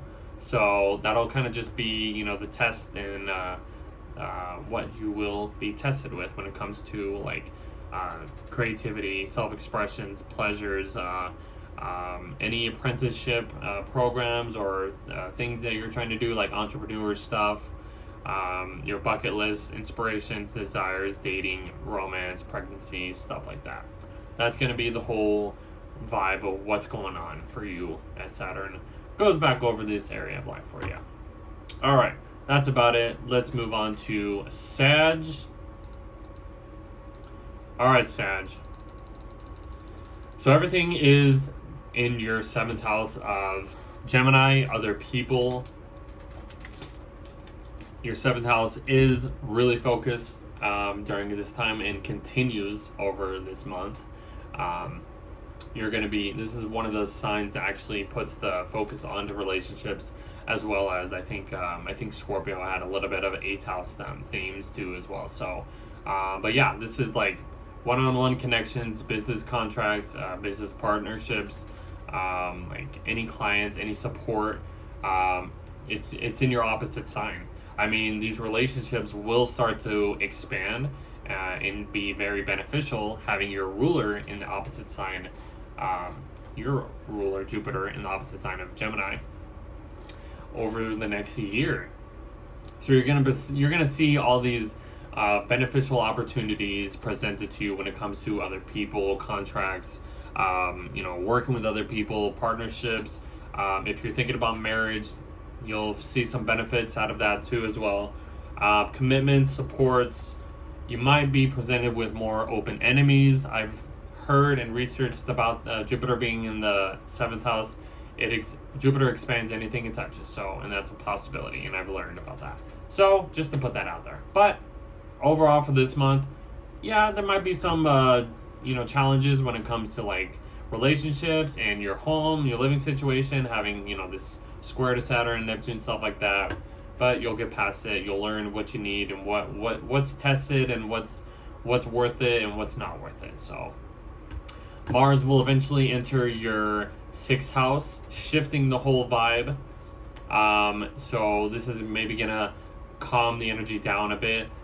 You might not have as much energy, but one thing about Mars moving into the 6th house is it finds its joy being in the 6th house. So that's a plus for you, Sagittarius.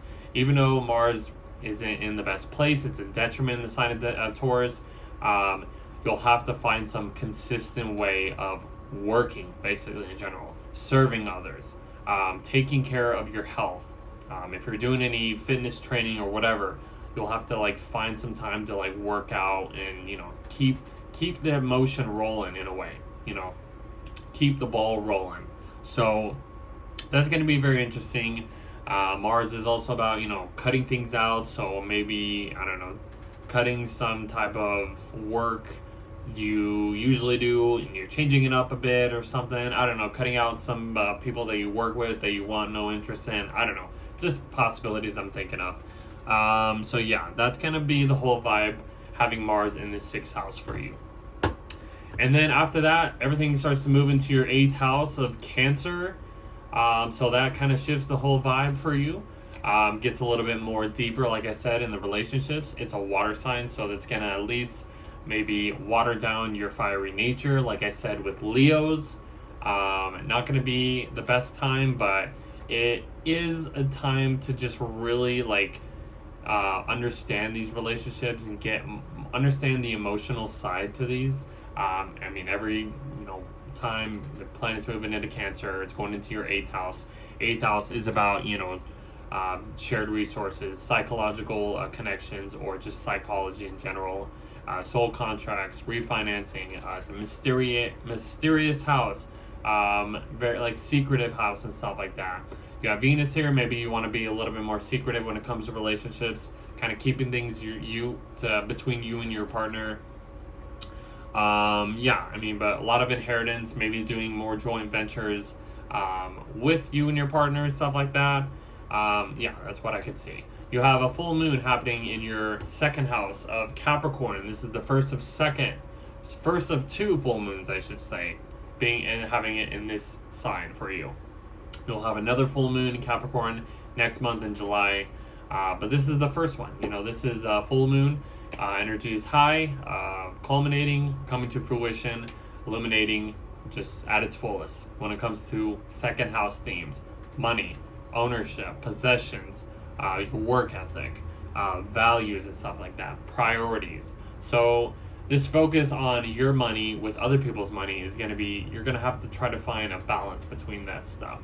So that's kind of how the vibe shift, and it'll be focused as we get to the next full moon and stuff like that. And by the time we get to the next full moon, there'll be more of a completion of what this theme has been activated or whatever by. So, and then the last thing happens, Saturn will station retrograde in your 4th house of Pisces. So any responsibilities that you've been presented with when it comes to 4th house themes, home, living situation, family, your property, just how you take care of like your living situation and stuff like that.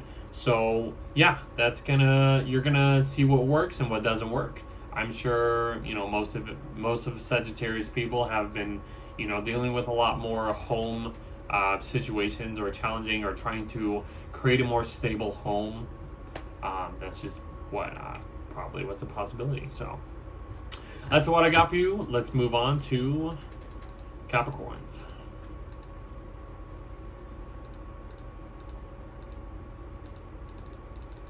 All right, everything is in your 6th house of Gemini. So your work has probably been the focus over this last month, and it will continue as we go through this month. So, you know, 6th house is about your workspace, routines, coworkers. It could be about leases as well. Let's see, and also about just like health issues or physical health issues, maybe dealing with pets and taking care of pets and stuff like that. You'll be very beneficial, having a lot more beneficial themes, I guess you could say, happening over the next year, because Jupiter will be in the 6th house for you. Maybe you'll have better work, presenting more opportunities when it comes to working and serving other people and stuff like that. So that's a very plus theme that you can look forward to. You'll have a new moon in your 6th house of Gemini by the 6th. And that's going to just refresh the energies when it comes to work, services, health, just taking care of health and stuff like that. You know, working with coworkers and stuff like that. So let's see. Next thing happening is Mars is entering your 5th house of Taurus, and that shifts the whole vibe. It's in an earth sign, so it's going to probably flow easier for you, Capricorns. But Mars is in detriment at this time in the sign of Taurus. So the energy is going to be a little lower. Maybe you won't have as much as ambitious energy as you did, but like I said, it's in an earth sign. It's going to trine your Capricorn placement. It might feel a lot easier than having Mars in the sign of Aries. But yeah, you'll have to find some consistent motion to keep your energy rolling when it comes to your self-expressions, any creative projects, any just creativity that just, you know, comes up, you know, what sparks your inspiration and stuff like that. Dating, romance, your bucket list items, love, children, pregnancies, fertilities, and stuff like that. That's gonna be the whole vibe. You know, maybe you'll be getting a little bit more pleasurable or getting into stuff like that when it comes to, you know, Mars and moving through this 5th house for you. So something to say about that. But yeah, that's kind of like the overall vibe and stuff. So then everything moves into your 7th house of Cancer, and your relationships will start to be the main focus as we go through this season. So you might have to find some balance, or you might have to compromise as well when it comes to just, you know, connecting with other people in general. So, but yeah, you'll also have a full moon happening in your 1st house, and this will be the first of 2 full moons in your sign Capricorn. You'll have one at the end of this month and the end of next month in July. So this theme of like 1st house of you, how you present yourself, your personality and stuff like that, versus 7th house, other people, relationships, business contracts, commitments, agreements, and stuff like that. This is going to be the main focus over this season. You know, once we get to the next full moon, you'll see more of a completion of, you know, what's been kind of cooking when it comes to you and other people, balancing your agreements and stuff like that. Maybe you have to compromise a little bit more and stuff. So that's going to be the whole theme, you know. You're going to have to try to find some support, supporting others, have others support you, but really the focus is on other people instead of you. So that's kind of what I see happening. Let's see. And then basically the next big thing is your ruler, Saturn, will be stationing retrograde by the 29th in your third house. So third house is about communications. It's about, being social, interactions, your immediate environment, short-term travels and stuff like that, writing, dealing with devices and transportation, stuff like that. But maybe you've been limited when it comes to these themes. But you will be able to go over these responsibilities over the next 4 to 5 months when Saturn goes back over this spot for you. So that's kind of what I see happening. Well, moving on to Aquarius. So everything is building up in your 5th house, Gemini. Very exciting time for you, Aquariuses. This is another air sign. This feels really good for you guys. So it should feel really good in general for the most part. You'll be dealing with some squares to your 2nd house of, Pisces, where Saturn and Neptune is at when it comes to resources, your priorities, what you own and stuff like that. So you'll get past it though. I mean, you're going to have to use your creative side, your self-expressions, these creative things to kind of help, release or find some outlet when it comes to any tensions when it comes to that stuff. You'll have a new moon happening in your 5th house on the 6th. So that's just going to reset the energies, reset the intentions of what you want to present for this next cycle. When it comes to creativity, children, romance, inspirations, your bucket list. You have Jupiter here, will be here for the next year, so this is going to be a very beneficial time when it comes to these things, especially when it comes to romance, pleasures, children in general and stuff like that. It's going to be, huge shift for you happening, Aquarius. Very beneficial time for you too as well. Let's see. Then Mars will enter your 4th house of Taurus by the 8th. This could create some challenges for you, having Mars square your Aquarius house. You do have Pluto there as well, and Mars is eventually going to square Pluto as well, and that's going to bring some power struggles. Maybe when it comes to your family, living situation, and who you are and stuff like that, might be some power struggles when presented at this time. But you'll get past it. But overall, Mars in Taurus, it's in detriment. The energy is shifting. It's a lot calmer. It's going to lower your ambitious energy a little bit more. You're going to have to find some type of consistent motion to get past this transit as well. So when it comes to your living situation, how you express your maternal instincts, maybe be more protective around your home, or protective over family as well. I can see maybe you'll have some drama and fights when it comes to family and stuff like that. It's a possibility. It's Mars in the 4th house. So, but overall, I think it's gonna really just kind of you're gonna enjoy, or not really enjoy, but just do more things, I guess, around your home, or just something like that, like renovating or something like that. I can see that happening. That's going to give you the ambition and energy for that. Then everything eventually goes into your 6th house of Cancer, and this shifts the vibe. Everything will start to focus on your work at this point for this season.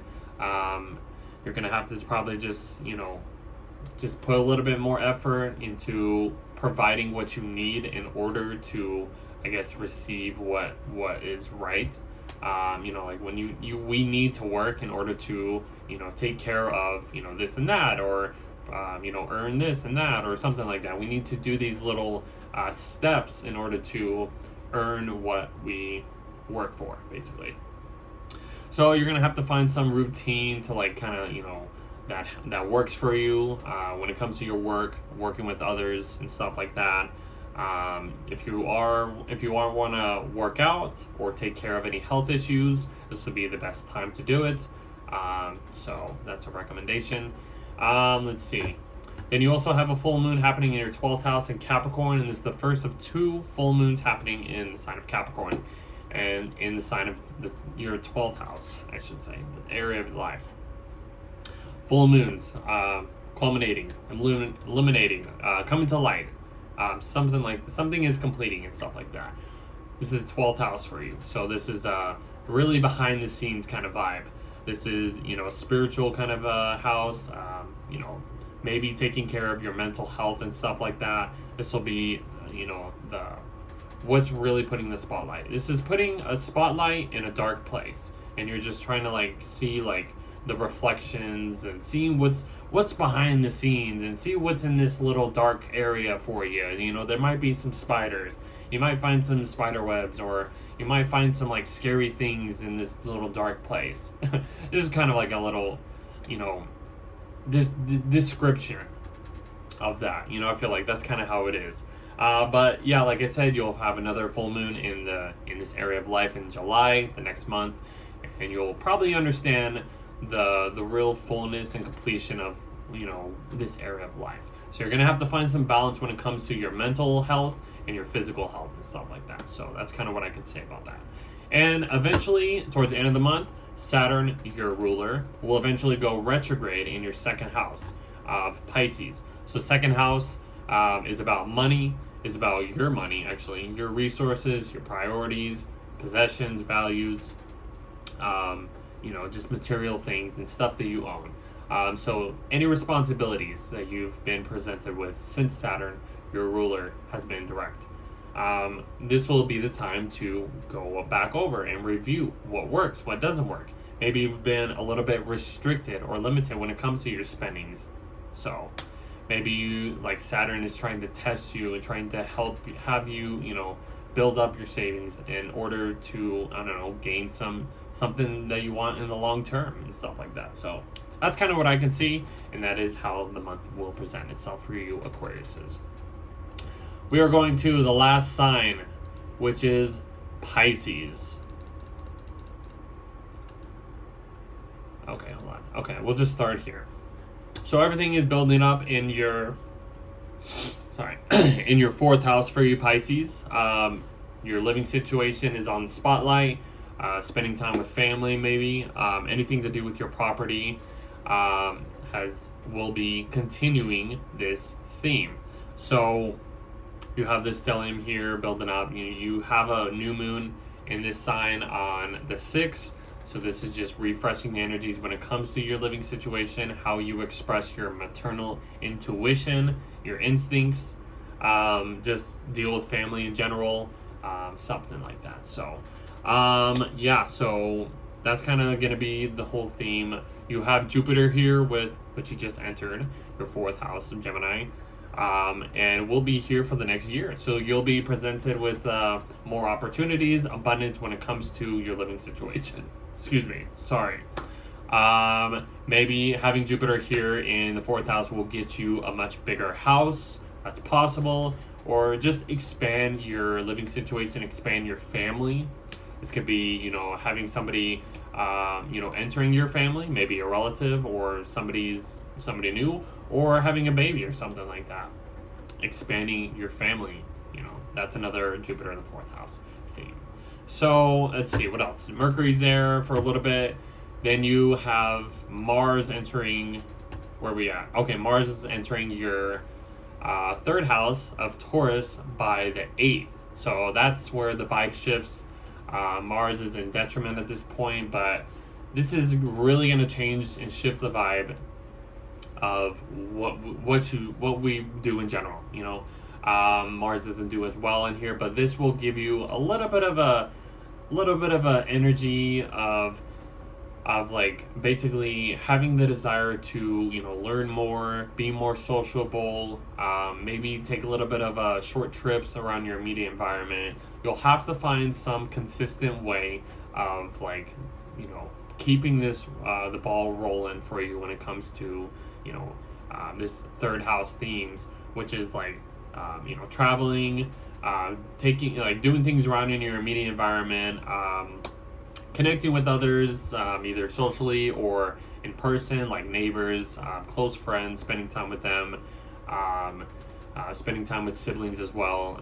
What else could I say? Just educating yourself will kind of give you that boost of like what you really desire and what you want to go after and stuff like that.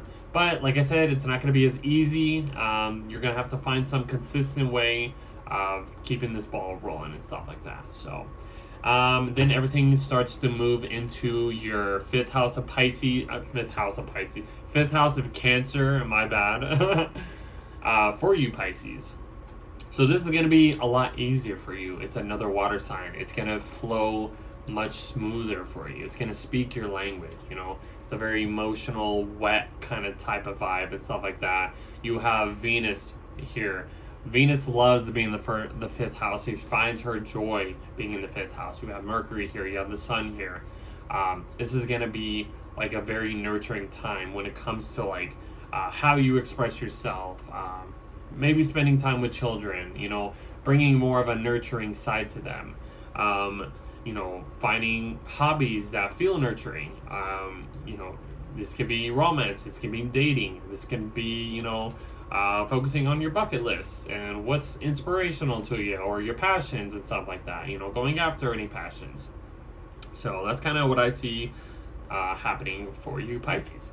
And then you have a full moon in your 11th house of Capricorn. This is the first of 2 full moons in the sign of Capricorn for you. You'll have one at the end of this month in June and another one, I believe, at the end of July. So this is going to be, you know, having a full moon is coming to light, coming to fullness, illuminating. Having it in the 11th house is kind of like illuminating, you know, stuff to do with like friends, groups of people, working with groups of people, opportunities, abundance, your aspirations and stuff like that. So there's going to be this access of like your aspirations and your communities and stuff like that with your 5th house, which is your own passions, your own self-expressions. It's like you are the spot, you are the performer, and everybody is like the moon's in like the house of your audience and stuff like that. So maybe whatever you're performing or doing, any hobbies, passionate hobbies, you're gonna have to find some connection, some balance to connect with these two, connect the dots basically in a way. So that's kind of how I see that happening. I need a drink. My voice is like. All right, and then basically after that, towards the end of the month, Saturn will eventually go retrograde in your 1st house in Pisces. So this is as far as Saturn's going to get into your sign before leaving by next year. But any responsibilities, you know, how much have you been disciplining yourself? You know, maybe Saturn has been limiting your the way you impress others, your personality, your character. Maybe you've been very like serious, you know, you've had this seriousness, this damper on your personality since Saturn has been in your 1st house. So yeah, this is the time that Saturn will end up going back over things, these themes and stuff like that, to really adjust your character, just really make you more disciplined and what Saturn is testing you with. So maybe it hasn't been easy, but once you actually, I believe you should start to understand what Saturn has been testing you with since it's been in your sign. So you should kind of have some understanding of, you know, this transit and stuff like that. So over the next couple months, you will have Saturn, you know, going back over your personality, your 1st house, of these new beginnings as well. So yeah, and you'll understand all this stuff. So that is about it. So if you are still here, thank you for enjoying this time. Thank you for giving me this time to, you know, teach you guys and share this astrology, the astrological month of June, which has been very, very exciting to talk about, just like every other month. So yeah, we'll probably, the next time you'll see me is probably in the Cancer video, the Cancer season video. So that'll be later on this month or into next month, whenever I have the time. So yeah, thank you for being here. If you want to support my channel and support my work, join my Patreon. I will eventually post these before I post these I will post these videos onto Patreon before I post them onto YouTube, so you'll get a little bit of an early access of, you know, what I'm presenting to you. If you're enjoying this, please like, support, please share, please, you know, tell your friends, tell anybody, you know, please, you know, hit the notification bell once you know I have released a new video out like this one. So, yeah, that is about it. And I guess, what else I can say? The merch, check out the merch. I'll put all the links in the description box below. New merch comes out every month that I make, so it's very exciting to do this. Cancer merch will be coming out very soon, so stay tuned for that. And yeah, so thank you for being here, and I'll see you in the next video.